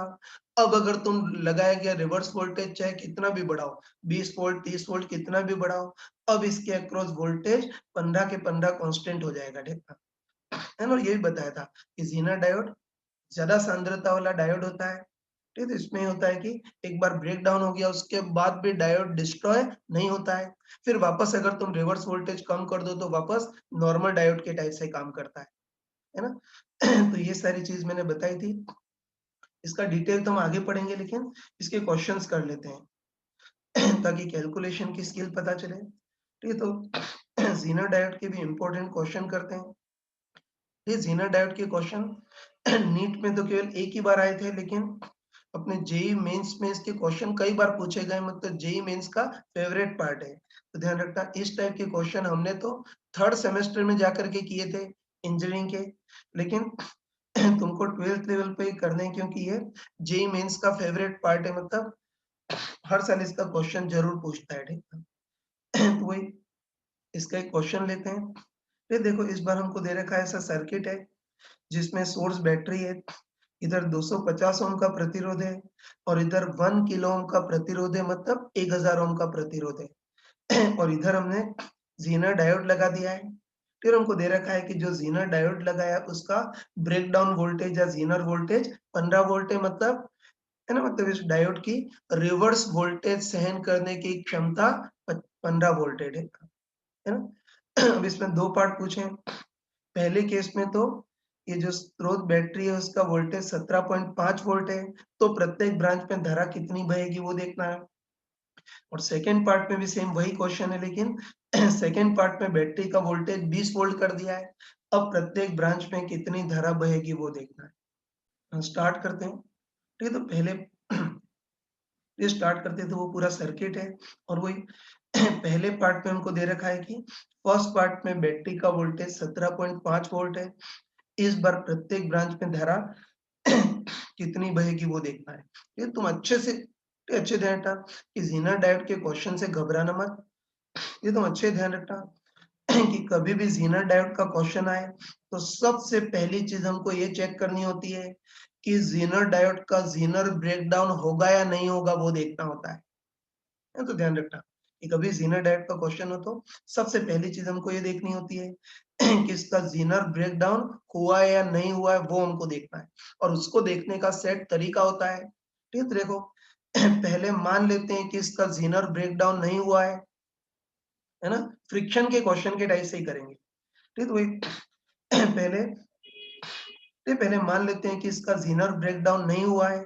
ज़ीनर ब्रेकडाउन नहीं हुआ है मतलब अभी तो ज़ीनर डायोड नॉर्मल रिवर्स बायस के टाइप से काम कर रहा है और हमको पता है कि नॉर्मल रिवर्स बायस में धारा को ब्लॉक कर देता है। ठीक है, तो ये कंसेप्ट होता है। ठीक है, तो पहली स्टेप में मान लेंगे कि इसका ज़ीनर ब्रेकडाउन नहीं हुआ है। ठीक है, तो इसका ज़ीनर ब्रेकडाउन नहीं हुआ हो तो अभी तो ये जो ज़ीनर डायोड है वो नॉर्मल रिवर्स बायस के टाइप से काम करेगा, मतलब धारा को ब्लॉक कर देगा।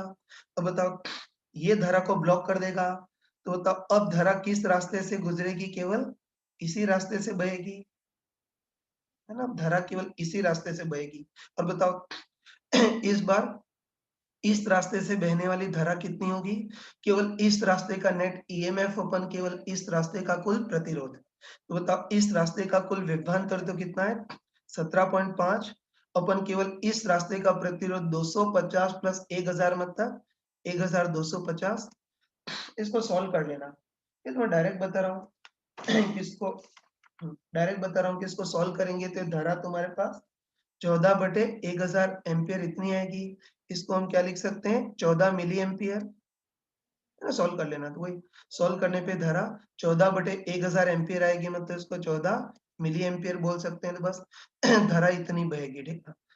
अब तुम बताओ कि बैटरी से 14 मिली एम्पियर धारा निकलेगी तो इससे भी उतनी बहेगी। उसमें से इधर कितनी जाएगी, बिल्कुल जीरो, क्योंकि यहाँ तो धारा ब्लॉक है ना।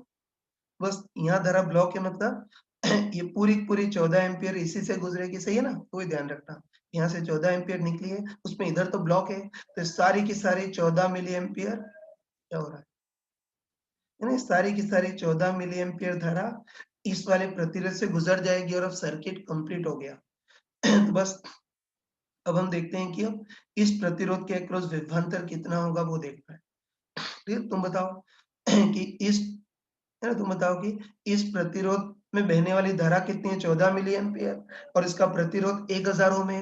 तो बताओ इस प्रतिरोध के अक्रॉस विभवांतर कितना होगा, आई आर। तो आई तो कितना है बताओ, 14 मिली मतलब 10 की पावर -3, और आर इसका प्रतिरोध 1000। तो बताओ सॉल्व करेंगे तो इसके अक्रॉस विभवांतर कितना हो गया, 14 वोल्ट इतना हो गया। बस अब कॉन्फिडेंट ही बताओ, है ना। तुम कॉन्फिडेंट ही बताओ कि इस प्रतिरोध के अक्रॉस विभवांतर 14 वोल्ट है, तो इसके समानांतर में जो ज़ीनर डायोड है उसके भी अक्रॉस विभवांतर 14 वोल्ट होगा। है ना, तो ये बोल सकते हैं कि इसके अक्रॉस विभवांतर 14 वोल्ट है, तो इसके समानांतर में जो ज़ीनर डायोड लगा है उसके भी अक्रॉस लगाया गया विभवांतर 14 वोल्ट ही होगा, ठीक है। अब चलो तुम देखते ही बताओ कि इस बार ज़ीनर डायोड के अक्रॉस लगाया गया रिवर्स वोल्टेज तो 14 वोल्ट है, लेकिन इसका ज़ीनर वोल्टेज मतलब रिवर्स वोल्टेज सहन करने की क्षमता 15 वोल्ट है। तो बताओ इस बार इसके अक्रॉस लगाया गया जो रिवर्स वोल्टेज है वो ज़ीनर वोल्टेज से कम है, मतलब कंफर्म है कि इसका ब्रेकडाउन नहीं हुआ होगा। ठीक है, तो देखो शुरू में माना था कि ब्रेक डाउन नहीं हुआ है, और हमने चेक किया तो हमको पता चल गया कि इसका ब्रेक डाउन नहीं हो रहा है। तो बस ब्रेक डाउन नहीं हो रहा है मतलब शुरू में हमने जो माना था वो बिल्कुल सही माना था, तो बस कंफर्म है कि इसका ज़ीनर ब्रेक डाउन नहीं होगा। तो नॉर्मल रिवर्स बायस के टाइप से काम करेगा, मतलब धारा को ब्लॉक कर देगा। तो ज़ीनर डायोड से बहने वाली तो धारा टेंड्स टू 0 होगी। सारी धारा इस रेड वाले रास्ते से ही बहेगी, और कितनी बहेगी, 14 मिली एम्पियर। बस इस वाले प्रतिरोध से भी बहने वाली धारा 14 मिली एम्पियर, इससे भी बहने वाली धारा 14 मिली एम्पियर, और ज़ीनर डायोड से बहने वाली धारा टेंड्स टू 0। तो इस टाइप से इस क्वेश्चन को करते हैं। ठीक है, तो ये क्वेश्चन कर लिया। 1 मिनट में फटाफट शॉर्ट में समराइज कर रहा हूँ। ठीक है, पूरा सर्किट है। लगाए गए वोल्टेज 17.5 वोल्ट हो तो प्रत्येक ब्रांच में धारा निकालनी है। तो याद रखना कि ज़ीनर डायोड का कभी भी क्वेश्चन हो, सबसे पहली चीज देखनी होती है कि डायोड का रिवर्स ब्रेकडाउन होगा या नहीं होगा, वो देखना है। तो उसको देखने का ये तरीका है कि पहले मान लेते हैं कि इसका ब्रेकडाउन नहीं हुआ है, तो नॉर्मल रिवर्स बायस के टाइप से काम करेगा, मतलब धारा को ब्लॉक कर देगा। तो बताओ फिर धारा किससे गुजरेगी, रेड वाले रास्ते से ही गुजरेगी, और कितनी गुजरेगी, इस रास्ते का विभवांतर 17.5 अपन इस रास्ते का कुल प्रतिरोध 1250, सॉल्व करेंगे तो 14 मिली एम्पियर। अब 14 मिली एम्पियर में से ज़ीनर डायोड से तो बिल्कुल नहीं जाएगी क्योंकि ये धारा ब्लॉक है ना, तो सारी की सारी 14 मिली एम्पियर इससे गुजरेगी, सर्किट कंप्लीट। बस अब इसके अक्रॉस विभवांतर कितना होगा वो देखेंगे। तो है ना, इसमें धारा 14 मिली एम्पियर, प्रतिरोध 1000, तो इसके अक्रॉस विभवांतर आई आर मतलब सॉल्व करेंगे तो 14 मिली एम्पियर इंटू 1000 मतलब 14 वोल्ट। बस इसके अक्रॉस विभवांतर 14 वोल्ट, तो इसके समानांतर में जो ज़ीनर डायोड है इसके भी अक्रॉस विभवांतर 14 वोल्ट होगा। बस तुम देखते ही बताओ कि इस बार ज़ीनर डायोड के अक्रॉस लगाया गया रिवर्स वोल्टेज तो 14 वोल्ट है, लेकिन इसका ज़ीनर वोल्टेज मतलब रिवर्स वोल्टेज सहन करने की क्षमता 15 वोल्ट है ना। तो बताओ इस बार इसके अक्रॉस लगाया गया रिवर्स वोल्टेज इस ज़ीनर वोल्टेज से कम है, मतलब कंफर्म है कि इसका ब्रेकडाउन नहीं होगा, है ना। तो इस बार इसके अक्रॉस लगाया गया वोल्टेज ज़ीनर वोल्टेज से कम है, ये मतलब 14 वोल्ट जितना रिवर्स वोल्टेज तो सहन कर लेगा, इसका ब्रेकडाउन नहीं होगा। और शुरू में माना था कि ब्रेकडाउन नहीं हो रहा है, और चेक करके पता भी चल गया कि इसका ब्रेकडाउन नहीं होगा, तो बस कंफर्म है कि जो शुरू में माना था वो सही था, एक्चुअली इसका ब्रेकडाउन होगा ही नहीं। बस इस बार धारा केवल इसी रास्ते से गुजरेगी 14 मिली एम्पियर और ज़ीनर डायोड से बहने वाली धारा टेंड्स टू 0। ये अपना आंसर होगा। चलो अब क्वेश्चन का अगला पार्ट करते हैं। तो अगले पार्ट में भी सेम वही क्वेश्चन है, लेकिन इस बार बैटरी का लगाया गया वोल्टेज 20 वोल्ट है। अब प्रत्येक ब्रांच में धारा कितनी बहेगी वो देखना है। ये तो मैंने बताया था कि इस बार भी ज़ीनर डायोड के क्वेश्चन को करने का वही तरीका है ना। तो चलो शुरू में मान लेंगे कि इसका ब्रेक डाउन नहीं हो रहा है ना, वही तरीका है। सॉरी बताना भूल गया। है ना, इस क्वेश्चन को करते हैं ना, तो ध्यान रखना हमको अच्छे पता है कि ज़ीनर डायोड का कभी भी कोई क्वेश्चन हो, सॉरी, फिर ज़ीनर डायोड का कभी भी कोई क्वेश्चन हो तो उसमें सबसे पहली चीज़ चेक करनी होती है कि ज़ीनर डायोड का ज़ीनर ब्रेकडाउन होगा या नहीं होगा, वो चेक करना होता है ना? सबसे पहली चीज़ ये चेक करनी है कि इसका रिवर्स ब्रेकडाउन होगा या नहीं होगा, वो देखना है और उसको देखने का सेट तरीका है देखना। वही पहले मान लेंगे कि इसका ब्रेकडाउन नहीं हुआ है ना?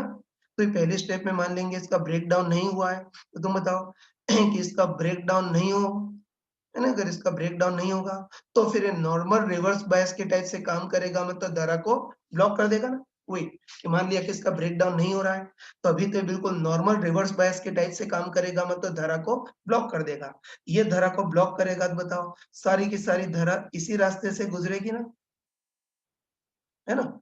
तो ये धारा को ब्लॉक कर देगा तो सारी की सारी धारा इस रेड वाले रास्ते से गुजरेगी और बताओ कितनी धारा होगी? रास्ते का नेट विभवांतर अपन इस रास्ते का कुल प्रतिरोध। तो रास्ते का नेट विभवांतर तो 20 अपन इस रास्ते का कुल प्रतिरोध 250 प्लस 1000 मतलब 1250। इसको सॉल्व कर लेना। इसको डायरेक्ट बता रहा हूँ कि इसको सॉल्व करोगे तो इस रास्ते से बहने वाली धारा तुम्हारे पास, सॉल्व करेंगे 2 से 2 कैंसल, तो ये कितना हो गया 2 बटे 125 एम्पियर। ज्यादा छेड़ते नहीं, ऐसे ही रहने देते हैं। है तो बस धारा केवल बाहरी रास्ते से गुजरेगी और कितनी गुजरेगी? रास्ते का विभवांतर 20 अपन रास्ते का कुल प्रतिरोध 1250, तो 2 अपन 125 एम्पियर इतनी धारा बहेगी। ठीक, अब तुम बताओ।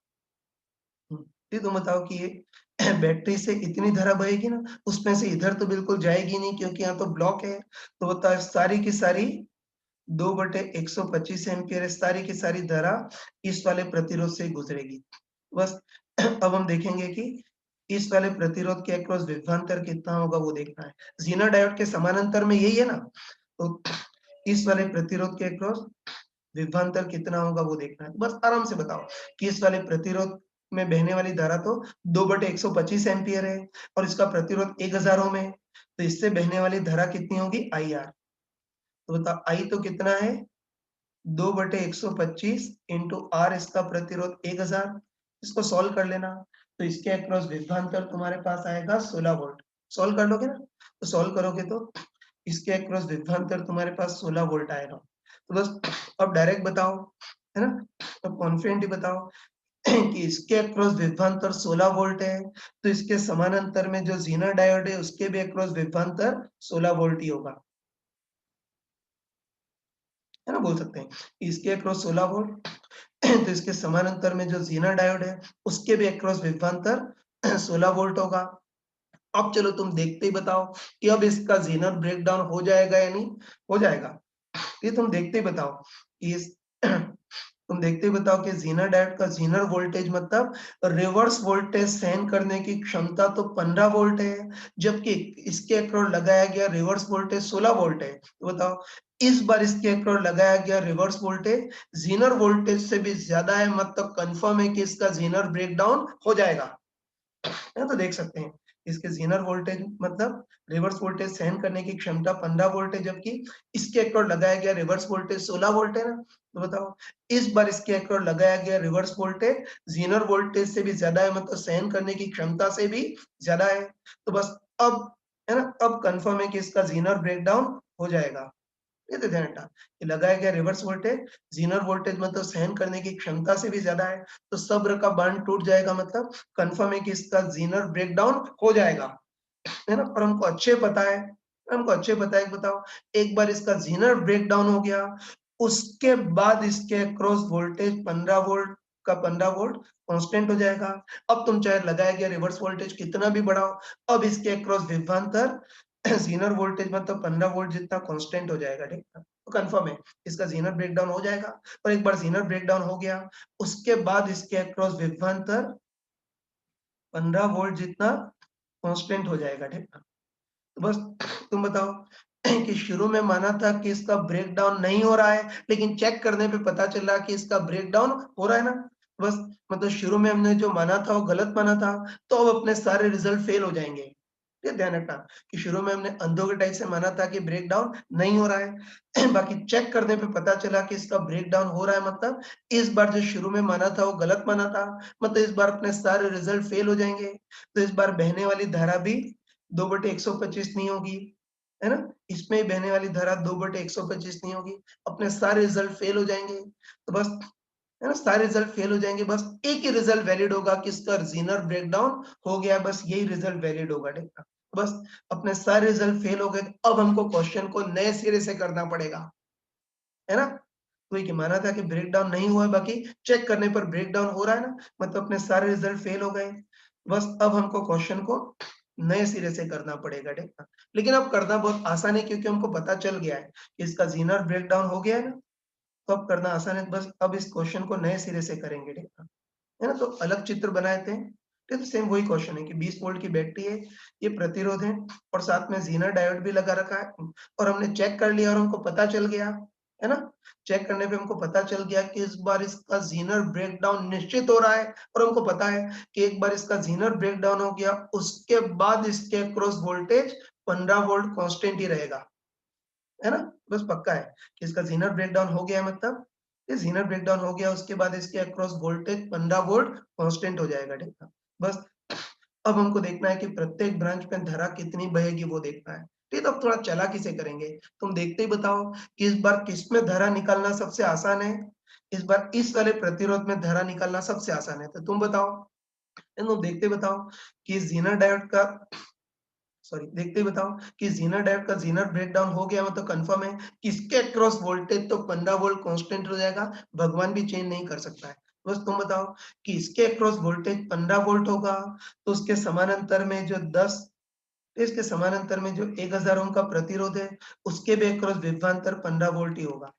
है ना? तो बताएं, ज़ीनर ब्रेकडाउन होने के बाद ज़ीनर डायोड के अक्रॉस विभवांतर 15 वोल्ट है, तो इसके समानांतर में जो 1000 ओम है, उसके भी अक्रॉस विभवांतर 15 वोल्ट इतना ही होगा। तो बस इसमें धारा निकाल सकते हैं, देखते ही बताओ कि 1000 ओम वाला जो प्रतिरोध है, उसके अक्रॉस विभवांतर तो 15 वोल्ट और इसका प्रतिरोध 1000 ओम है। तो बताओ इसमें बहने वाली धारा, यहाँ लिख दो ना, तो बताओ इसमें बहने वाली धारा कितनी होगी? विभवांतर अपन इसका प्रतिरोध, तो इसके अक्रॉस विभवांतर 15, अपन इसका प्रतिरोध 1000, तो सॉल्व करेंगे तो 15 मिली एम्पियर। तो बस कंफर्म है कि इसमें बहने वाली धारा हमारे पास कितनी आ गई?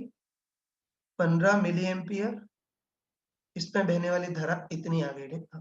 तो इस वाले प्रतिरोध में तो धारा निकालना सबसे आसान था, तो इसमें बहने वाली धारा 15 मिली एम्पियर निकाल ली, ठीक है? अब हमको देखना है कि इस ज़ीनर डायोड में बहने वाली धारा कितनी होगी वो देखना है।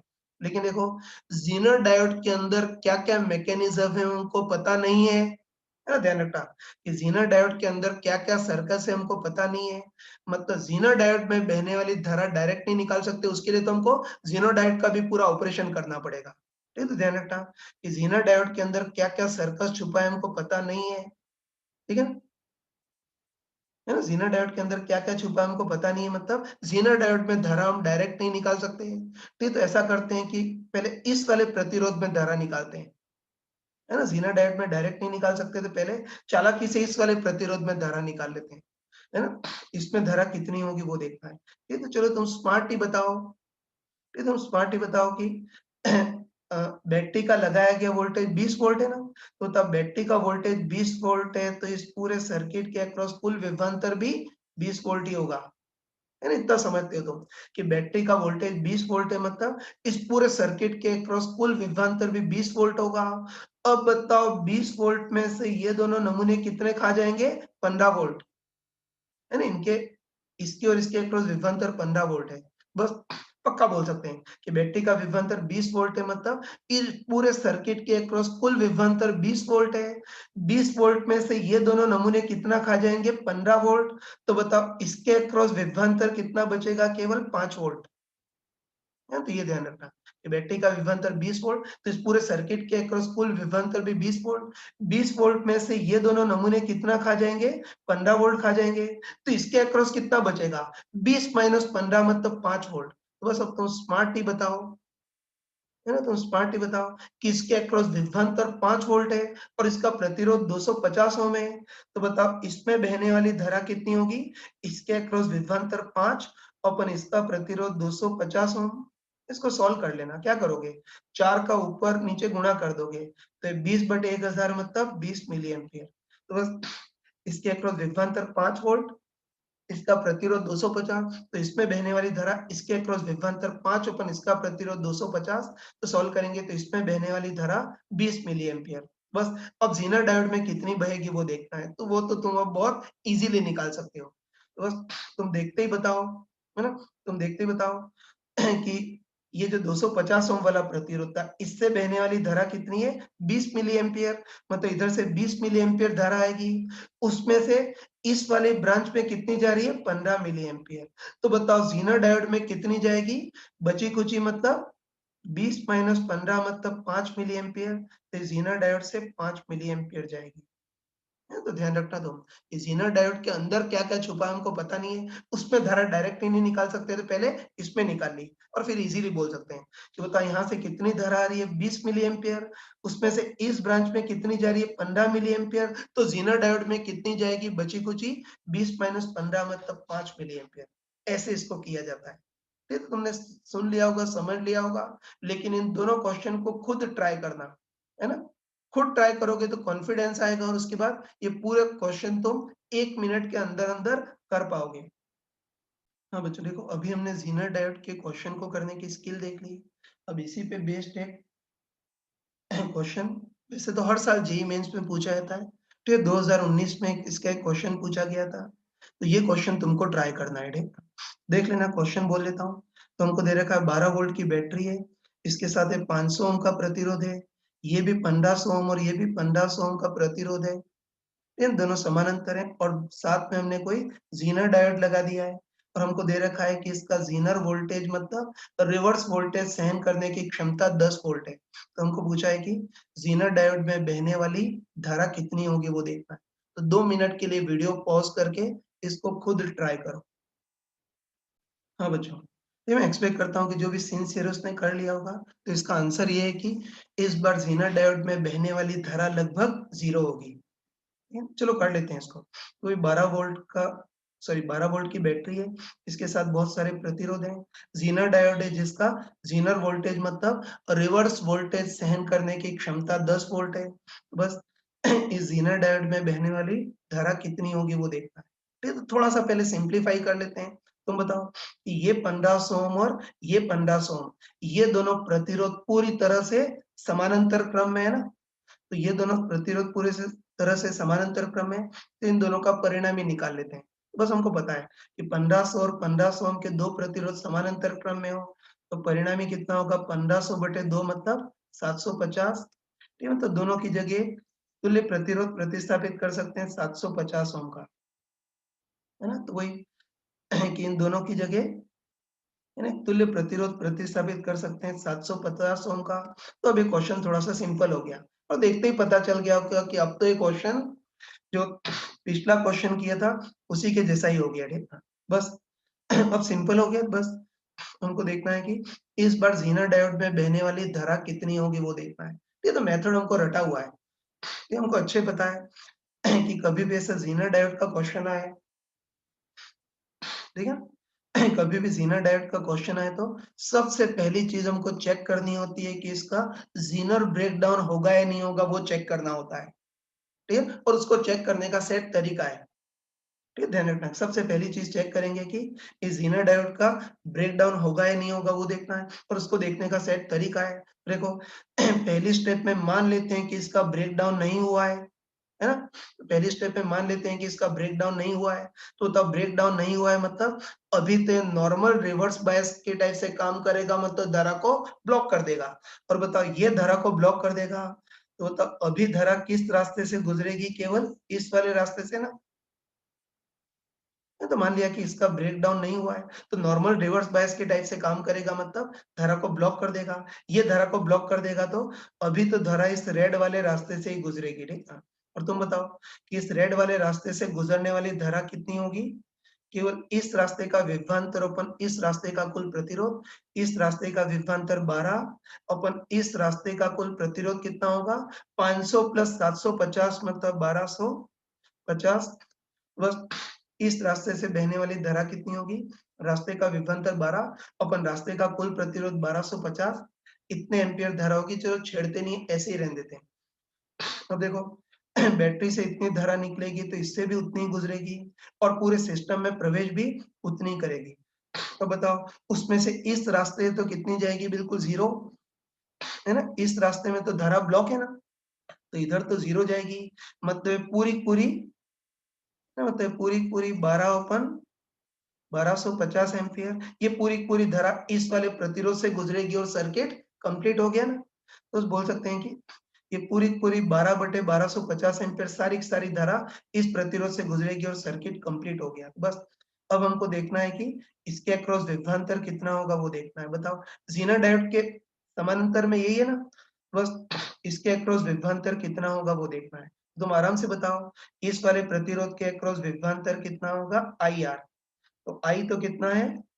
12/1250 इंटू R, इसका प्रतिरोध कितना है? 750। बस इसके अक्रॉस विभवांतर IR इतना होगा। सॉल्व कर सकते हैं, मैं कचरा इधर कर रहा हूँ। ये 12/1250 इंटू 750, ये 0 से 0, ये 25 से कैंसिल होगा, तो 36/5 इंटू 2/2 करेंगे तो कितना आ जाएगा? 72/10 मतलब 7.2। वो सॉल्व कर सकते हो। तो बस ज़ीना डायोड के समानांतर ये लगा है, तो इसके अक्रॉस विभवांतर IR, तो सॉल्व करेंगे तो इसके अक्रॉस विभवांतर कितना आएगा? 7.2 वोल्ट। बस अब तुम कॉन्फिडेंटली बताओ, है ना? तुम कॉन्फिडेंटली बताओ कि इसके अक्रॉस विभवांतर 7.2 वोल्ट है, तो इसके समानांतर में जो ज़ीना डायोड है, इसके अक्रॉस भी विभवांतर 7.2 वोल्ट ही होगा। बस अब शक्ल देखते ही बताओ कि इस बार इस ज़ीनर डायोड का ब्रेकडाउन होगा या नहीं? नहीं होगा। फिर तुम देखते ही बताओ कि ज़ीनर डायोड के सॉरी, तुम देखते ही बताओ कि ज़ीनर डायोड का ज़ीनर वोल्टेज मतलब सॉरी, इस ज़ीनर डायोड का ज़ीनर वोल्टेज 10 वोल्ट है, मतलब रिवर्स वोल्टेज सहन करने की क्षमता तो 10 वोल्ट है और इसके ऊपर लगाया गया रिवर्स वोल्टेज केवल 7.2 वोल्ट ही है। मतलब साफ-साफ देख सकते हैं कि इस बार इसके ऊपर लगाया गया रिवर्स वोल्टेज ज़ीनर वोल्टेज या सहन करने की क्षमता से कम है, मतलब इस बार इसका ब्रेकडाउन नहीं होगा। या तो एक्सप्लेन करने की जरूरत नहीं, डायरेक्ट कर सकते हैं। इस इनर वोल्टेज मतलब रिवर्स वोल्टेज सहन करने की क्षमता 10 वोल्ट, जबकि इसके अक्रॉस लगाया गया रिवर्स वोल्टेज केवल 7.2 वोल्ट ही है ना, तो इसके अक्रॉस लगाया गया रिवर्स वोल्टेज इसके जेनर वोल्टेज से कम है, मतलब कंफर्म है कि इसका ब्रेकडाउन नहीं होगा। बस तुम बताओ कि शुरू में हमने माना था कि ब्रेकडाउन नहीं हो रहा है और चेक करने पे पता भी चल गया कि इसका ब्रेकडाउन नहीं होगा, मतलब कंफर्म है कि शुरू में जो माना था वो सही माना था, है ना? बोल सकते हैं कि शुरू में जो माना था वो सही माना था, मतलब वास्तव में इसका ब्रेकडाउन होगा ही नहीं। और तुम बताओ कि इसका ब्रेकडाउन होगा ही नहीं, मतलब अभी तो बिल्कुल नॉर्मल रिवर्स बायस के टाइप से काम करेगा, मतलब इस ज़ीनर डायोड में धारा टेंड्स टू 0 होगी। तो ए ऑप्शन इसमें यही दे रखा था कि धारा टेंड्स टू 0 होगी, वही ऑप्शन करेक्ट है। तो ठीक है ना? इस ज़ीनर डायोड में धारा टेंड्स टू 0 होगी, सारी धारा इसी वाले रास्ते से गुजरेगी और 12/1250 होगी। तो ये आंसर आ गया, ठीक है? अब चलो तुम सोच के बताओ कि इसी क्वेश्चन में कोई डेटा चेंज करता और इसी क्वेश्चन में ज़ीनर, यानी इसी क्वेश्चन में इसके अक्रॉस विभवांतर जैसे 12 वोल्ट और इसके अक्रॉस भी 12 वोल्ट आता, तो फिर इसका ब्रेकडाउन हो जाता। है ना? सहन करने की क्षमता 10 वोल्ट है, लेकिन अगर इसके एक और लगाया गया रिवर्स वोल्टेज 12 वोल्ट हो, तो फिर इसका ब्रेकडाउन हो जाता और ध्यान रखना कि ब्रेकडाउन हो जाता, तो फिर अपने सारे रिजल्ट फेल हो जाते, तब हमको क्वेश्चन को नए सिरे से करना पड़ता। तो ये सब बता दिए हैं, बाकी एक क्वेश्चन तुमसे भी करवा दिया मेरे ख्याल से। अब ये ज़ीनर डायोड के क्वेश्चन आ गए, तुम कर सकते हो और 3rd सेमेस्टर तक तुम भूलोगे नहीं, वहाँ भी कर पाओगे, ये एक्सपेक्ट करता हूँ। हाँ बच्चों, इसमें एनसीईआरटी का एग्जाम्पल नंबर 14.5 करते हैं। ये इम्पोर्टेंट है। एक्चुअली एनसीईआरटी की बुक में इसकी ढंग से लैंग्वेज नहीं लिखी हुई है। ठीक, काफ़ी सारी इन्फॉर्मेशन मिसिंग थी, लेकिन मैंने इसको कंप्लीट कर लिया है, ठीक है। तो इसको एक बार देख लेते हैं। ठीक, देखो इस बार हमको दे रखा है कोई ज़ीनर डायोड है, जिसका ज़ीनर वोल्टेज 6 वोल्ट है और इसको लोड के अक्रॉस वोल्टेज रेगुलेटर की फॉर्म में यूज कर रहे हैं, है ना? लोड के अक्रॉस वोल्टेज को नियंत्रित करने के रूप में हम यूज कर रहे हैं, ठीक? अब देखो, अब हम इसमें चाहते हैं कि लोड से 4 मिली एम्पियर धारा गुजरे, है ना? क्वेश्चन में लिख रखा है।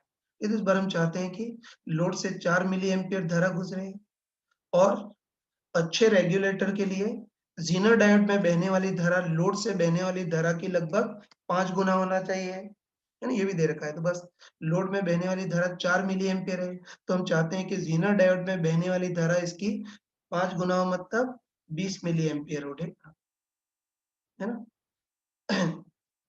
उसके बाद हमको दे रखा है कि इस पूरे सिस्टम के ऊपर लगाया गया कुल और एक अनरेगुलेटेड वोल्टेज 10 वोल्ट है, मतलब इस पूरे सिस्टम को 10 वोल्ट की बैटरी से जोड़ दिया है, ठीक है? ये और साथ में इस बैटरी के साथ में तो श्रेणी क्रम में आरएस का एक और प्रतिरोध लगा दिया है। तो बस हमको पूछा है कि स्रोत के साथ आरएस का जो अन्य प्रतिरोध लगा है उसकी मैक्सिमम वैल्यू कितनी हो ताकि ज़ीनर डायोड का ज़ीनर ब्रेकडाउन हो जाए। उसके लिए आरएस का मान कितना होना चाहिए वो देखना है। चलो क्वेश्चन को अगले पेज में सॉल्व करते हैं, ध्यान से देखना है। ठीक, तो वही हमको दे रखा है कि ज़ीनर डायोड है, इसके समानांतर में लोड लगा दिया है ना? वोल्टेज रेगुलेटर की में यही करते हैं ना?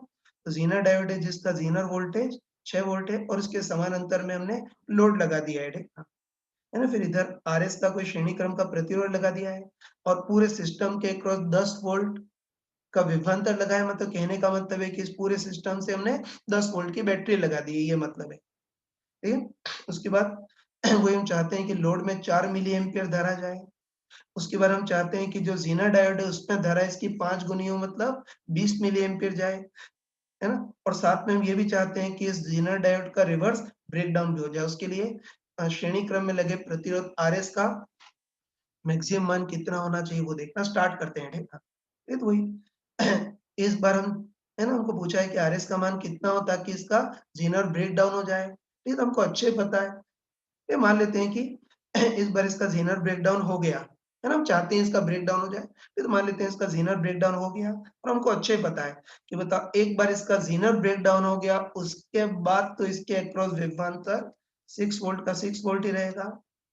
ये तो क्वेश्चन में लिखा है कि ज़ीनर ब्रेकडाउन हमको करवाना है, तो मान लेते हैं कि इसका ज़ीनर ब्रेकडाउन हो गया और ज़ीनर ब्रेकडाउन हो गया उसके बाद इसके अक्रॉस विभवांतर 6 वोल्ट के 6 वोल्ट कांस्टेंट हो जाएगा, ठीक है? उसके बाद हमको दे रखा है कि लोड में बहने वाली धारा 4 मिली एम्पियर है और ज़ीनर डायोड में बहने वाली धारा उसकी 5 गुना है, मतलब 20 मिली एम्पियर है। तो बस इधर से कितनी धारा आएगी वो देखना है। तो डायरेक्ट बताओ, इधर से धारा 4 मिली एम्पियर जा रही है, इधर से 20 मिली एम्पियर जा रही है, तो इधर से आ कितनी रही होगी? 20 + 4 मतलब 24 मिली एम्पियर। मतलब कन्फर्म है कि जो आरएस का जो प्रतिरोध है उससे बहने वाली धारा तो कितनी होगी? 20 + 4 मतलब 24 मिली एम्पियर होगी, ठीक है? ये तो धारा आ गई। अब हमको देखना है कि ये जो आरएस प्रतिरोध है उसके अक्रॉस विभवांतर कितना होगा वो देखना है ना? तो उसके लिए हम थोड़ा-सा दिमाग लगा सकते हैं। तुम बताओ कि बैटरी का वोल्टेज या इस पूरे सिस्टम के अक्रॉस लगाया गया वोल्टेज 10 वोल्ट है ना? तो तुम बताओ कि बैटरी का वोल्टेज 10 वोल्ट है, मतलब कन्फर्म है कि इस पूरे सिस्टम के अक्रॉस कुल विभवांतर भी 10 वोल्ट होगा। ये क्या हो रहा है? इससे लिख देता हूँ चलो। है ना? हम समझते हैं कि बैटरी का विभवांतर 10 वोल्ट है, मतलब इस पूरे सिस्टम के अक्रॉस भी कुल विभवांतर 10 वोल्ट होगा। अब बताओ 10 वोल्ट में से ये दोनों नमूने कितना खा जाएँगे? 6 वोल्ट, है ना? इसके अक्रॉस विभवांतर 6 तो इसके भी अक्रॉस 6। तो बस बोल सकते हैं कि बैटरी का विभवांतर 10 वोल्ट है, मतलब इस पूरे सिस्टम के अक्रॉस कुल विभवांतर 10 वोल्ट है। उसमें से ये दोनों नमूने कितना खा जाएँगे? 6 वोल्ट।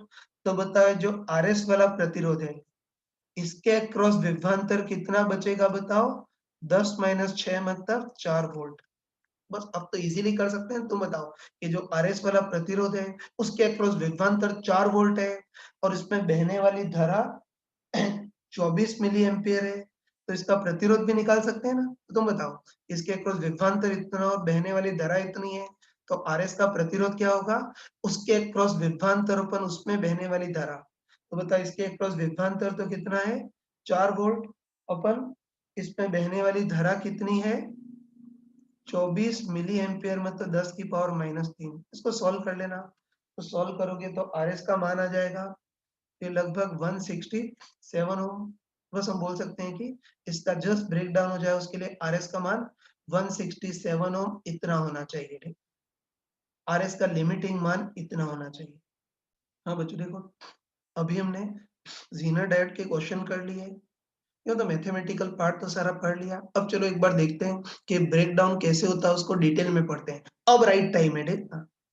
ये तो भी देखते हैं कि रिवर्स ब्रेकडाउन कैसे होता है, उसको एक बार देख लेते हैं, ठीक।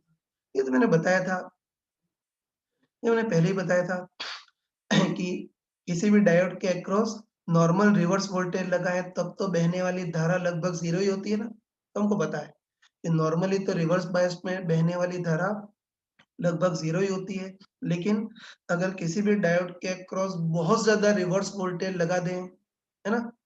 किसी भी डायोड के अक्रॉस बहुत ज़्यादा रिवर्स वोल्टेज लगा दें, तो एक स्थिति ऐसी आती है जब डायोड के बंध टूट जाते हैं, मतलब डायोड का रिवर्स ब्रेकडाउन हो जाता है।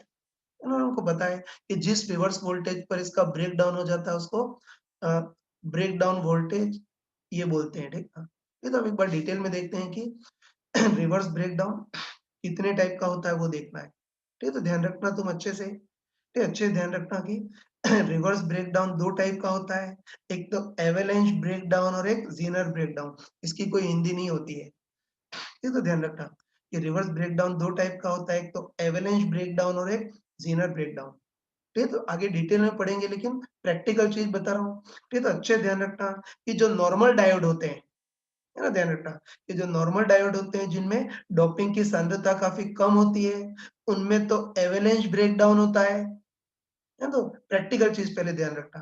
तो अच्छे ध्यान रखना कि जो नॉर्मल डायोड होते हैं, जिनमें डोपिंग की सांद्रता काफ़ी कम होती है, उनमें तो एवलांच ब्रेकडाउन होता है। ठीक है? और प्रैक्टिकली ध्यान रखना कि एवलांच ब्रेकडाउन अगर हो गया तब तो पूरा डायोड जल जाता है, मतलब पूरा डिस्ट्रॉय हो जाता है, इसलिए एवलांच ब्रेकडाउन का प्रैक्टिकली महत्व नहीं है, ठीक है?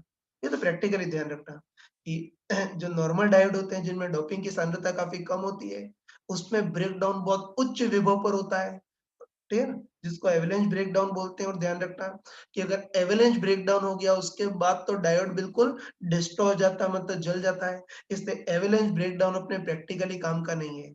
लेकिन अब दूसरे टाइप का ब्रेकडाउन ज़ीनर ब्रेकडाउन देखते हैं।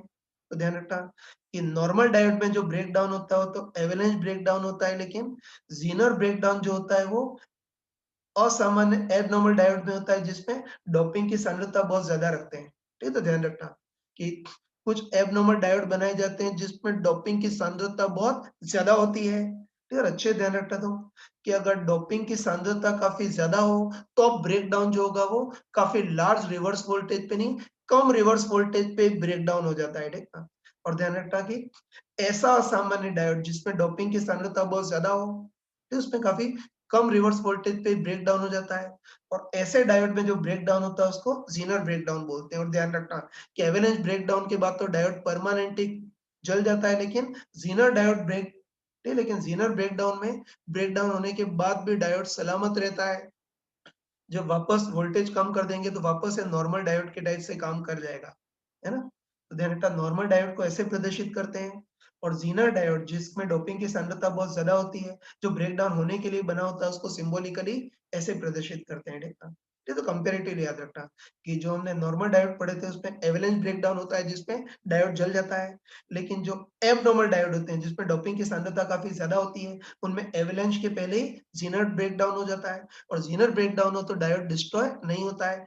तो ये ज़ीनर ब्रेकडाउन अपने प्रैक्टिकली मीनिंग का है, ठीक है? चलो एक बार दोनों ब्रेकडाउन को थोड़ा डिटेल में पढ़ते हैं। हाँ बच्चों, अब हम दोनों ब्रेकडाउन को डिटेल में पढ़ते हैं, लेकिन उसके पहले थोड़ा-सा मैथमेटिकल चीज़ देख लेते हैं। मतलब देखते हैं कि अगर डोपिंग की सांद्रता कम होगी, तब अवक्षय परत की चौड़ाई कैसी होगी? और अगर डोपिंग की सांद्रता ज़्यादा हो, तो अवक्षय परत की चौड़ाई कैसी होगी, वो देख लेते हैं। है ना? इसको देखने के दोनों तरीके हैं।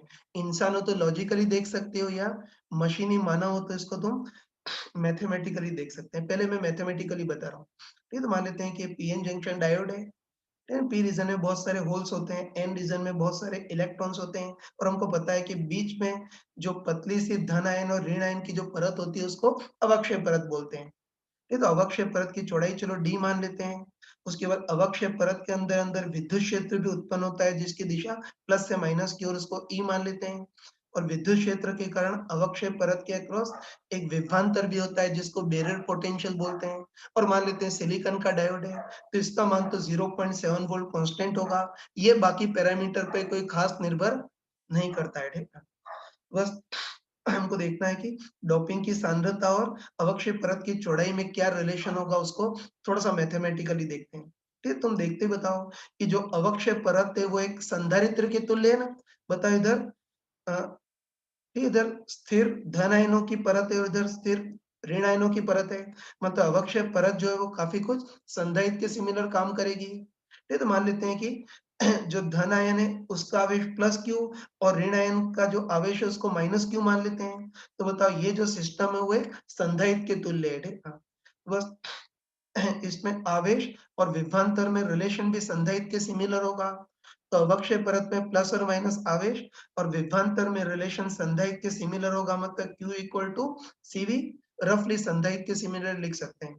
इसमें आवेश और विभवांतर में रिलेशन संधारित्र के similar Q equal to CV होगा। तो था Q तो इस धन आयन या ऋण आयन का आवेश तो कितना होगा घनत्व इंटू आयतन। चलो ये क्यों किसी का भी आवेश ले सकते हो, धन आयनों का आवेश भी ले सकते हो या ऋण आयनों का आवेश। चलो धन आयनों का आवेश देख लेते हैं। तो धन आयनों का आवेश कितना होगा घनत्व इंटू आयतन। तो आवेश घनत्व रो मान लेते हैं इंटू धन आयन का आयतन कितना होगा क्रॉस सेक्शन क्षेत्रफल A इंटू धन आयनों की मोटाई ऑब्वियसली कुल चौड़ाई की आधी होगी D/2 बराबर C। तो इसकी धारिता को हम लगभग एप्सिलॉन नॉट A/D लिख सकते हैं क्योंकि ये समानांतर प्लेट संधारित्र के काफी कुछ सिमिलर है। और V तो ये बैरियर पोटेंशियल, जो हमको पता है कि बैरियर पोटेंशियल तो लगभग कांस्टेंट होता है 0.7 वोल्ट होता है। ये बाकी पैरामीटर पे कोई खास निर्भर नहीं करता है। बस तुम बताओ कि ये A एप्सिलॉन नॉट V भी ये सब कांस्टेंट है ना। बस हम डायरेक्ट बोल सकते हैं कि इधर रो इधर अवक्षय परत की चौड़ाई d प्रोपोर्शनल टू 1/d हो गई। इस d को भी उधर ट्रांसफर करते हैं, इस d को भी उधर ट्रांसफर करेंगे तो रो प्रोपोर्शनल टू 1/d स्क्वायर। ये इधर ट्रांसफर करेंगे तो d स्क्वायर प्रोपोर्शनल टू 1/रो, इतना आता होगा। इसको इधर ट्रांसफर करेंगे तो d स्क्वायर प्रोपोर्शनल टू 1/रो और स्क्वायर को उधर ट्रांसफर करेंगे तो d प्रोपोर्शनल टू 1/√रो। तो बस इससे हम बोल सकते हैं कि अवक्षय परत की चौड़ाई और आयनों के घनत्व तो सांद्रता में रफ रिलेशन क्या होता है d प्रोपोर्शनल टू 1/√रो।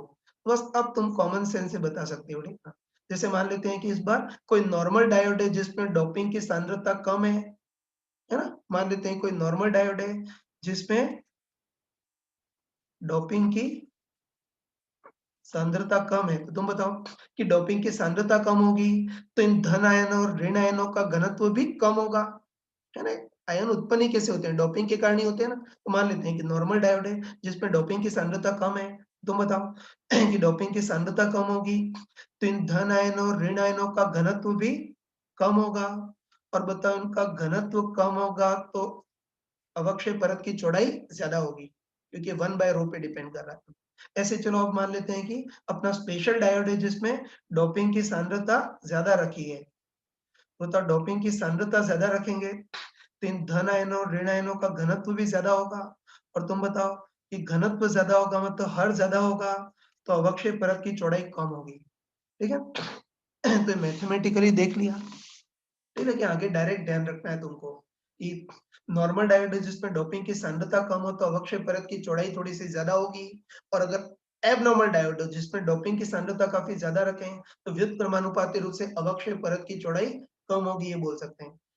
ये तो मैथमेटिकली, बाकी कोई इंसान हो तो फीलिंग से ही सोच सकता है ना। तो कोई इंसान हो तो फीलिंग से ही सोच सकता है कि बताओ डोपिंग की सांद्रता कम रखेंगे तो अवक्षय परत में धन आयनों और ऋण आयनों का घनत्व भी कम होगा। तो उतना ही बैरियर पोटेंशियल उत्पन्न करने के लिए अवक्षय परत की चौड़ाई ज्यादा होगी। ध्यान ध्यान रखना है कि डोपिंग की सांद्रता कम हो तो धन आयनों और ऋण आयनों का घनत्व कम होगा ना। और तब घनत्व कम होगा तो उतना ही बैरियर पोटेंशियल उत्पन्न करने के लिए अवक्षय परत की चौड़ाई ज्यादा आवश्यकता पड़ेगी, चौड़ाई ज्यादा होगी। और अगर डोपिंग की सांद्रता ज्यादा रखें तो बताओ धन आयनों और ऋण आयनों का घनत्व भी ज्यादा होगा। घनत्व ज्यादा होगा तो उतना ही बैरियर पोटेंशियल उत्पन्न करने के लिए अवक्षय परत की आवश्यक चौड़ाई कम होगी। कम चौड़ाई में उतना बैरियर पोटेंशियल उत्पन्न हो जाएगा। तो ऐसे लॉजिकली भी कर सकते हैं। बाकी अगर तुम में कोई इंसान नहीं हो, मशीन ही मानो हो, जिसको लॉजिकली दिमाग में नहीं बैठ रहा है, तो उनके लिए ये मैथमेटिकल तरीका भी सामने है, ठीक है? बाकी अब मूर्खों के टाइप से एक्सप्लेन नहीं करूँगा, ध्यान रखना। ये जो नॉर्मल डायोड होते हैं उसमें डोपिंग की सांद्रता कम होती है। डोपिंग की सांद्रता कम होगी तो अवक्षय परत की चौड़ाई थोड़ी ज़्यादा होगी। ये लगभग 1 माइक्रोमीटर के आसपास होती है, ठीक है ना? और ध्यान रखना कि अगर एबनॉर्मल डायोड जिसमें डोपिंग की सांद्रता ज़्यादा रखें, तो फिर अवक्षय परत की चौड़ाई काफ़ी कम होगी। फिर वो 1 माइक्रोमीटर की जगह 0.1 माइक्रोमीटर या इस कोटि की होती है, ठीक? ये पढ़ लिया बस। अब हम दोनों ब्रेक डाउन को इज़िली स्टडी कर सकते हैं। हाँ, बच्चों, ये वाला कांसेप्ट पढ़ लिया ना, अब हम एवेलेंस और ज़ीनर ब्रेकडाउन को इज़िली स्टडी कर सकते हैं। चलो, सबसे पहले हम एवेलेंस ब्रेकडाउन इसको स्टडी करते हैं। इस एवेलेंस का मतलब तुमको पता होगा। ठीक, एवेलेंस इंग्लिश शब्द है, उसका मतलब होता है बर्फ का तूफान। ठीक है, तो यहाँ भी बर्फ के तूफान जैसी स्थिति उत्पन्न होती है। तो देख लेना, एवेलेंस ब्रेकडाउन इसको स्टडी करते हैं। जैसे मैंने क्लियरली बताया था कि एवेलेंस ब्रेकडाउन नॉर्मल डायोड में होता है, जिसमें डोपिंग की सांद्रता कम होती है, ठीक? चलो, इस बार मान लेते हैं कि नॉर्मल हुँ, इस बार मान लेते हैं कि नॉर्मल पीएन जंक्शन डायोड है, जिसमें डोपिंग की सांद्रता कम है।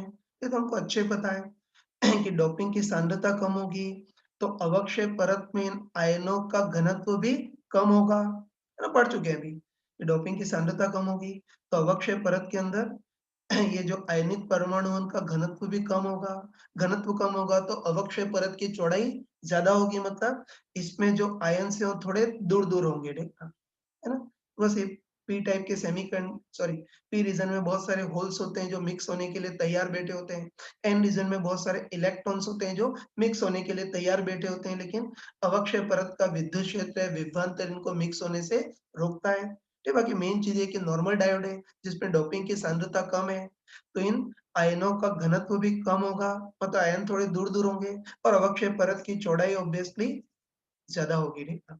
अब चलो इसमें इसके अक्रॉस रिवर्स बायस लगाते हैं, है ना? ब्रेकडाउन तो रिवर्स बायस में होता है ना, तो इसके अक्रॉस बैटरी लगाते हैं, जिसको रिवर्स बायस में लगाते हैं, मतलब पी के साथ बैटरी का एन सिरा और एन रीजन के साथ बैटरी का पॉजिटिव सिरा ऐसे जोड़ते हैं।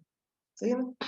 तो हमको अच्छे पता है, ये हम क्लास में पढ़ चुके हैं, तो हमको पता है कि बताओ रिवर्स बायस की अगर बैटरी लगाएँगे, है ना? बैटरी को अगर रिवर्स बायस में लगाएँगे, तो अब बैटरी का वोल्टेज जो है वो इलेक्ट्रॉन और होल को बेरर को जम्प करने से रोकेगा। मतलब अब तो इलेक्ट्रॉन और होल इस बेरर को जम्प कर ही नहीं पाएँगे, मतलब डिफ्यूज़न हो ही नहीं पाएगा, है ना? बस डिफ्यूज़न हो ही नहीं पाएगा, मतलब रिवर्स बायस में डिफ्यूज़न तो बिल्कुल 0 होता है, ठीक है? लेकिन ड्रिफ्ट वाले प्रोसेस के कारण बहुत थोड़ी-सी धारा बहती है। ये तो हमको पता है कि रिवर्स वोल्टेज में इलेक्ट्रॉन बैरियर को जंप तो नहीं कर पाएँगे, मतलब डिफ्यूज़न तो होगा ही नहीं, लेकिन ड्रिफ्ट के कारण थोड़ी-सी धारा बहेगी। ड्रिफ्ट क्या होता है ये भी बताया था।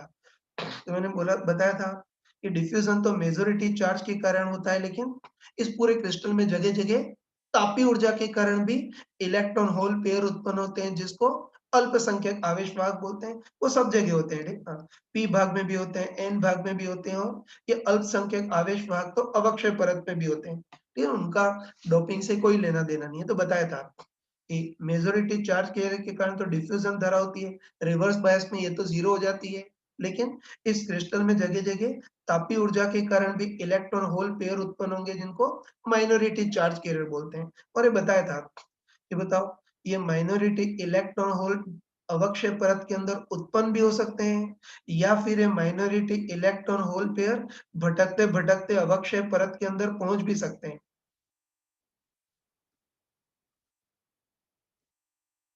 है ना? तो हमको पता है कि माइनॉरिटी इलेक्ट्रॉन होल पेयर ताप के कारण अवक्षय परत के अंदर उत्पन्न भी हो सकते हैं, या फिर ये इलेक्ट्रॉन और होल पेयर भटकते-भटकते अवक्षय परत में पहुँच भी सकते हैं।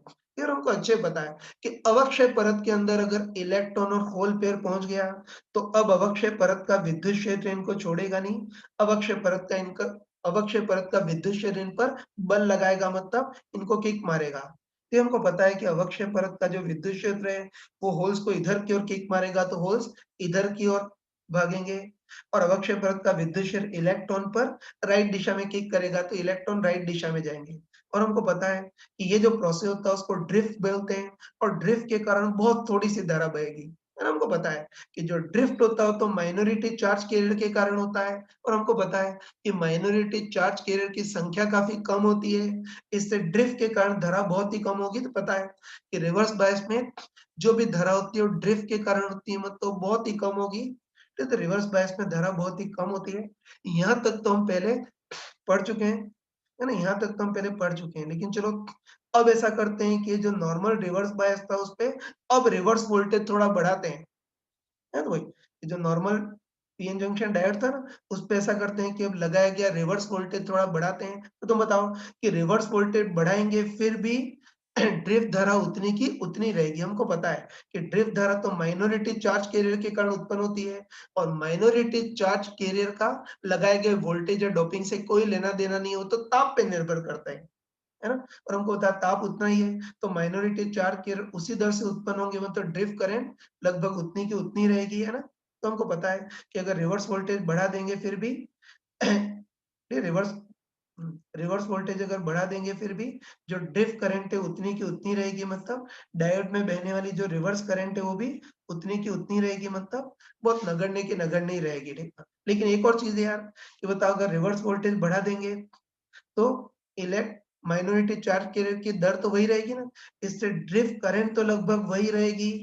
लेकिन अगर रिवर्स वोल्टेज बढ़ाएँगे तो बताओ अवक्षय परत का विद्युत क्षेत्र और ज़्यादा बढ़ेगा। तुम बताओ ना, रिवर्स वोल्टेज बढ़ाएँगे तो ये नेगेटिव टर्मिनल कुछ होल को भी अपने साथ ले जाएगा और एक पॉजिटिव टर्मिनल इलेक्ट्रॉन को भी अपने साथ ले आएगा मतलब अवक्षय परत की चौड़ाई और बढ़ेगी। तो अवक्षय परत के अंदर इन आयनों की मात्रा बढ़ेगी तो विद्युत क्षेत्र भी बढ़ेगा, है ना?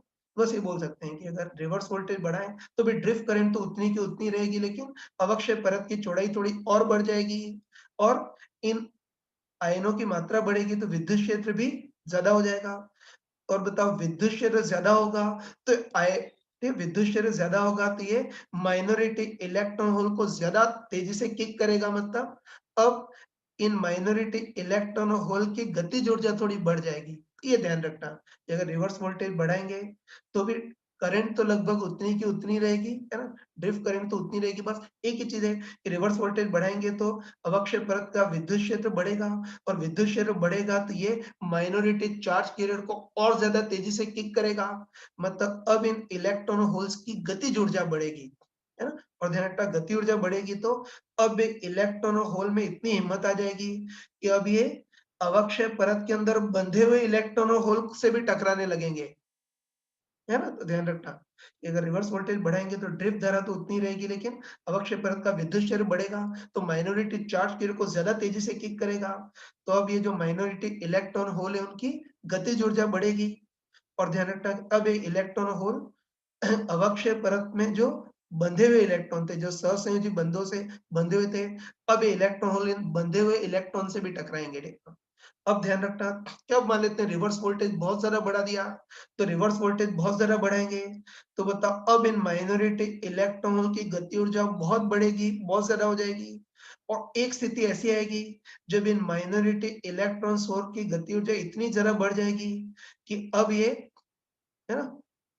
ये बोल सकते हैं कि साथ में ठीक है, हमको पता है कि अवक्षय परत की चौड़ाई ज़्यादा है ना, तो बता चौड़ाई ज़्यादा है तो ये इलेक्ट्रॉन और होल इन बंधे हुए इलेक्ट्रॉन से और अच्छे टकरा सकते हैं, ठीक है? तुम बताओ कि तुम्हारे दोस्त को किसी को पत्थर मारना हो, तो बताओ दोस्त अगर दूर हो तब तो इसको पत्थर मार सकते हो तुम, है ना? पत्थर को गति ऊर्जा से टकरा सकते हो, लेकिन दोस्त अगर तुम्हारे बिल्कुल पास ही चिपक गया, तो तुम इसको पत्थर से नहीं मार सकते ना?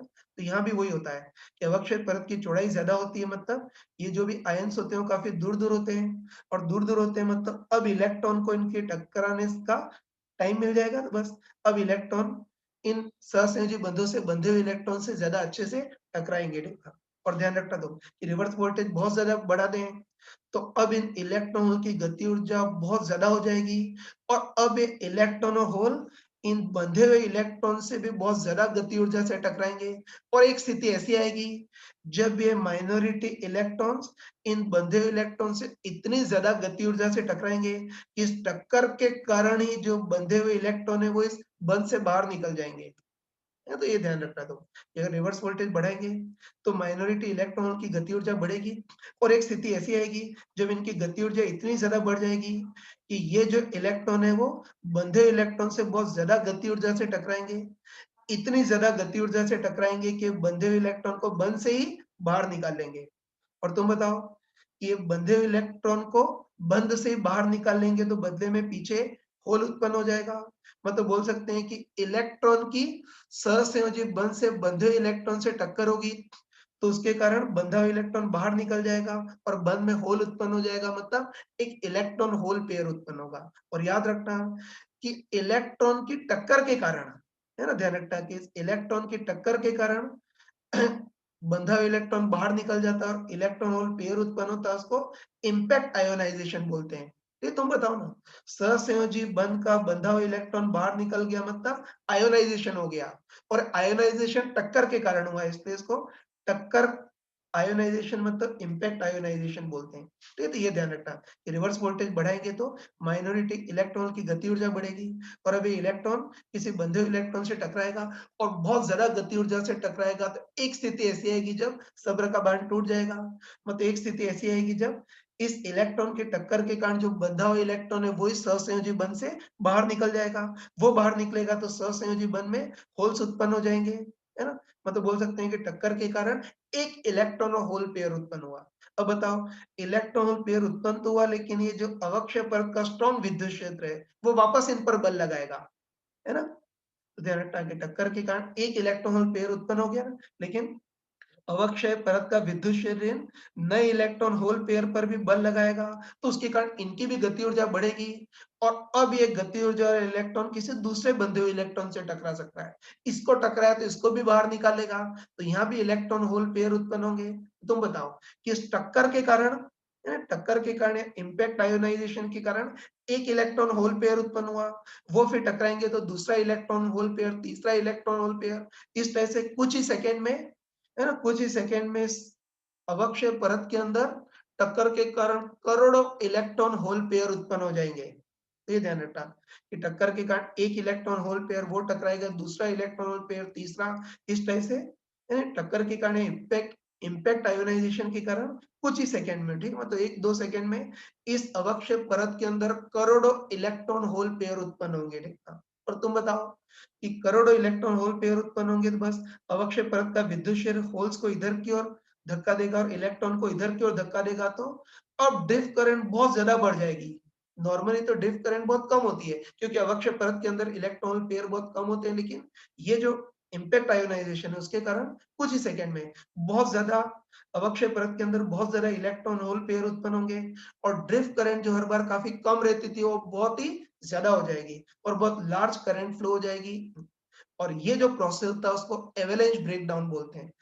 बताओ प्रोसेस बर्फ के तूफान जैसा ही है ना। ये तुमने देखा होगा कि बर्फ के तूफान में क्या होता है, एक बर्फ का टुकड़ा दूसरे से टकराता है, दूसरा तीसरे से टकराता है, तीसरा चौथे से टकराता है और कुछ समय के बाद बहुत सारी टक्करों के बाद बर्फ का तूफान आ जाता है। बस यहाँ भी तो वही हो रहा है कि एक इलेक्ट्रॉन, है ना, इस सहसंयोजी बंध से टकराया तो उससे एक इलेक्ट्रॉन होल पेयर उत्पन्न हुआ। ये इलेक्ट्रॉन होल पेयर दूसरे बंध से टकराएगा, दूसरा इलेक्ट्रॉनिक होल पेयर, वैसे जैसे बर्फ का तूफान आता है वैसे इस बार अवक्षय परत में इलेक्ट्रॉन और होल्स का भी तूफान आ जाएगा, तो उसके कारण ड्रिफ्ट धारा बहुत ज्यादा बढ़ जाएगी और ये जो प्रोसेस होता है उसको एवेलेंच ब्रेकडाउन बोलते हैं क्योंकि बर्फ के तूफान के सिमिलर है। अब देखो ये जो चीजें मैंने बोली है,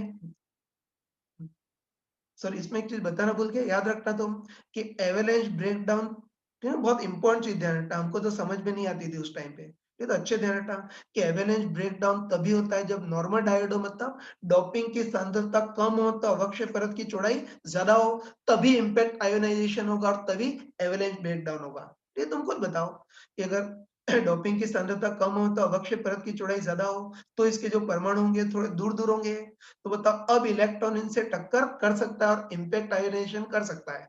बाकी बताओ अगर डोपिंग की सांद्रता ज्यादा रखें या अवक्षय परत की चौड़ाई काफी कम रखें, तब तो जो परमाणु होंगे वो काफी पास पास होंगे और पास पास होंगे तो इलेक्ट्रॉन उनको ढंग से टकरा नहीं पाएगा, इम्पैक्ट आयोनाइजेशन नहीं होगा। वही चीज यार, जैसे तुम्हारे दोस्त को अगर पत्थर मारना है तो बताओ अगर वो दोस्त दूर हो तब तो पत्थर आसानी से उसको पत्थर मार सकते हो, लेकिन अगर दोस्त तुमसे बिल्कुल चिपक गया तो तुम इसको पत्थर मार ही नहीं सकते क्योंकि दूरी है ही नहीं। तो यहाँ भी वही होता है। ये तो ध्यान रखना इम्पैक्ट आयोनाइज़ेशन या एवलांच तभी हो सकता है जब डोपिंग की सांद्रता कम हो तो अवक्षय परत की चौड़ाई ज़्यादा हो तभी होगा। अगर डोपिंग की सांद्रता ज़्यादा हो या अवक्षय परत की चौड़ाई कम हो तब तो परमाणु काफ़ी पास-पास होंगे। तब तो दूरी होगी नहीं इससे, इम्पैक्ट होगा ही नहीं। वहाँ फिर अलग होगा, फ़ील्ड आयोनाइज़ेशन होगा, जिसको ज़ीनर ब्रेकडाउन बोलते हैं उसको आगे पढ़ेंगे। बाकी समझ गए होंगे कि एवलांच ब्रेकडाउन नॉर्मल डायोड में होता है जिसमें डोपिंग की सांद्रता कम मतलब अवक्षय परत की चौड़ाई ज़्यादा होती है। एक और चीज़ समझ सकते हो कि जो एवलांच ब्रेकडाउन होता है इम्पैक्ट आयोनाइज़ेशन के कारण होता है और तुम बताओ कि टक्करें जो होंगी उसके कारण इस डायोड का ताप बहुत बढ़ जाएगा। टक्कर हो रही है ना? तो हमको पता है कि टक्करों के कारण डायोड का ताप काफ़ी बढ़ जाएगा और कुछ ही सेकंड में ठीक मतलब 5-10 सेकंड में ताप इतना ज़्यादा बढ़ जाएगा कि या तो डायोड पूरा पिघल जाएगा या डायोड जल जाएगा। इसलिए एवलांच ब्रेकडाउन अपने प्रैक्टिकली काम का नहीं है, ठीक? अब देखो जो-जो बोला है ना, मैंने जो-जो बोला उसको बिल्कुल परफेक्ट शब्दों में लिख दिया है। तो तुम वीडियो पॉज़ करके इसको नोट कर लेना। ये अ, एवलांच ब्रेकडाउन की थ्योरी का पहला पेज है। ये थ्योरी का दूसरा पेज है और ये थ्योरी का तीसरा पेज है, ठीक? हाँ, कि इम्पैक्ट एवलांच में इम्पैक्ट आयोनाइज़ेशन होता है, ऊष्मा उत्पन्न होती है उसके कारण डायोड पिघल जाता है, ठीक? अब देखो ठीक है, तुम ध्यान रखना, तुम समझ गए होंगे कि ये एवलांच ब्रेकडाउन का प्रोसेस बिल्कुल बर्फ के तूफान के सिमिलर है और ये बर्फ का तूफान तुमने बाहुबली मूवी में देखा होगा। ये तो मैं एक बार बाहुबली मूवी का सीन बताता हूँ। अब तुम उसी बर्फ के तूफान को एवलांच ब्रेकडाउन से कंपेयर करके देखना तो तुमको दिमाग में अच्छे से बैठ जाएगा। हाँ, ये तो वही बाहुबली मूवी का सीन बता रहा हूँ जिसमें एवलांच होता है और अपना जो डायोड में एवलांच ब्रेकडाउन होता है वही भी उसके सिमिलर ही होता है और ये मूवी शायद देखी होगी। अगर किसी ने बाहुबली मूवी नहीं देखी है तो वो इंडियन है ही नहीं। ये तो स्टार्ट कर रहा हूँ, इसको तुम एवलांच ब्रेकडाउन से कंपेयर करके देखना। देखो एक बंद टूटा, फिर एक बंद ने दूसरे बंद को तोड़ा, दूसरे ने तीसरे बंद को तोड़ा, इस तरह से बर्फ का तूफान आता है तो एवलांच ब्रेकडाउन में भी यही प्रोसेस होता है।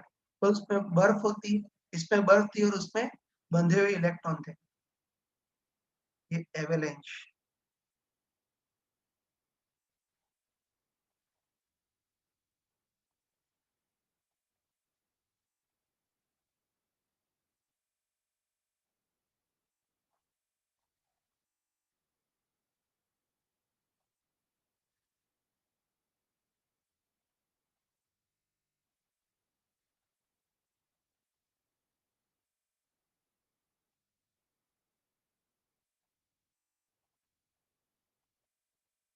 ये एवलांच तबाही लाता है।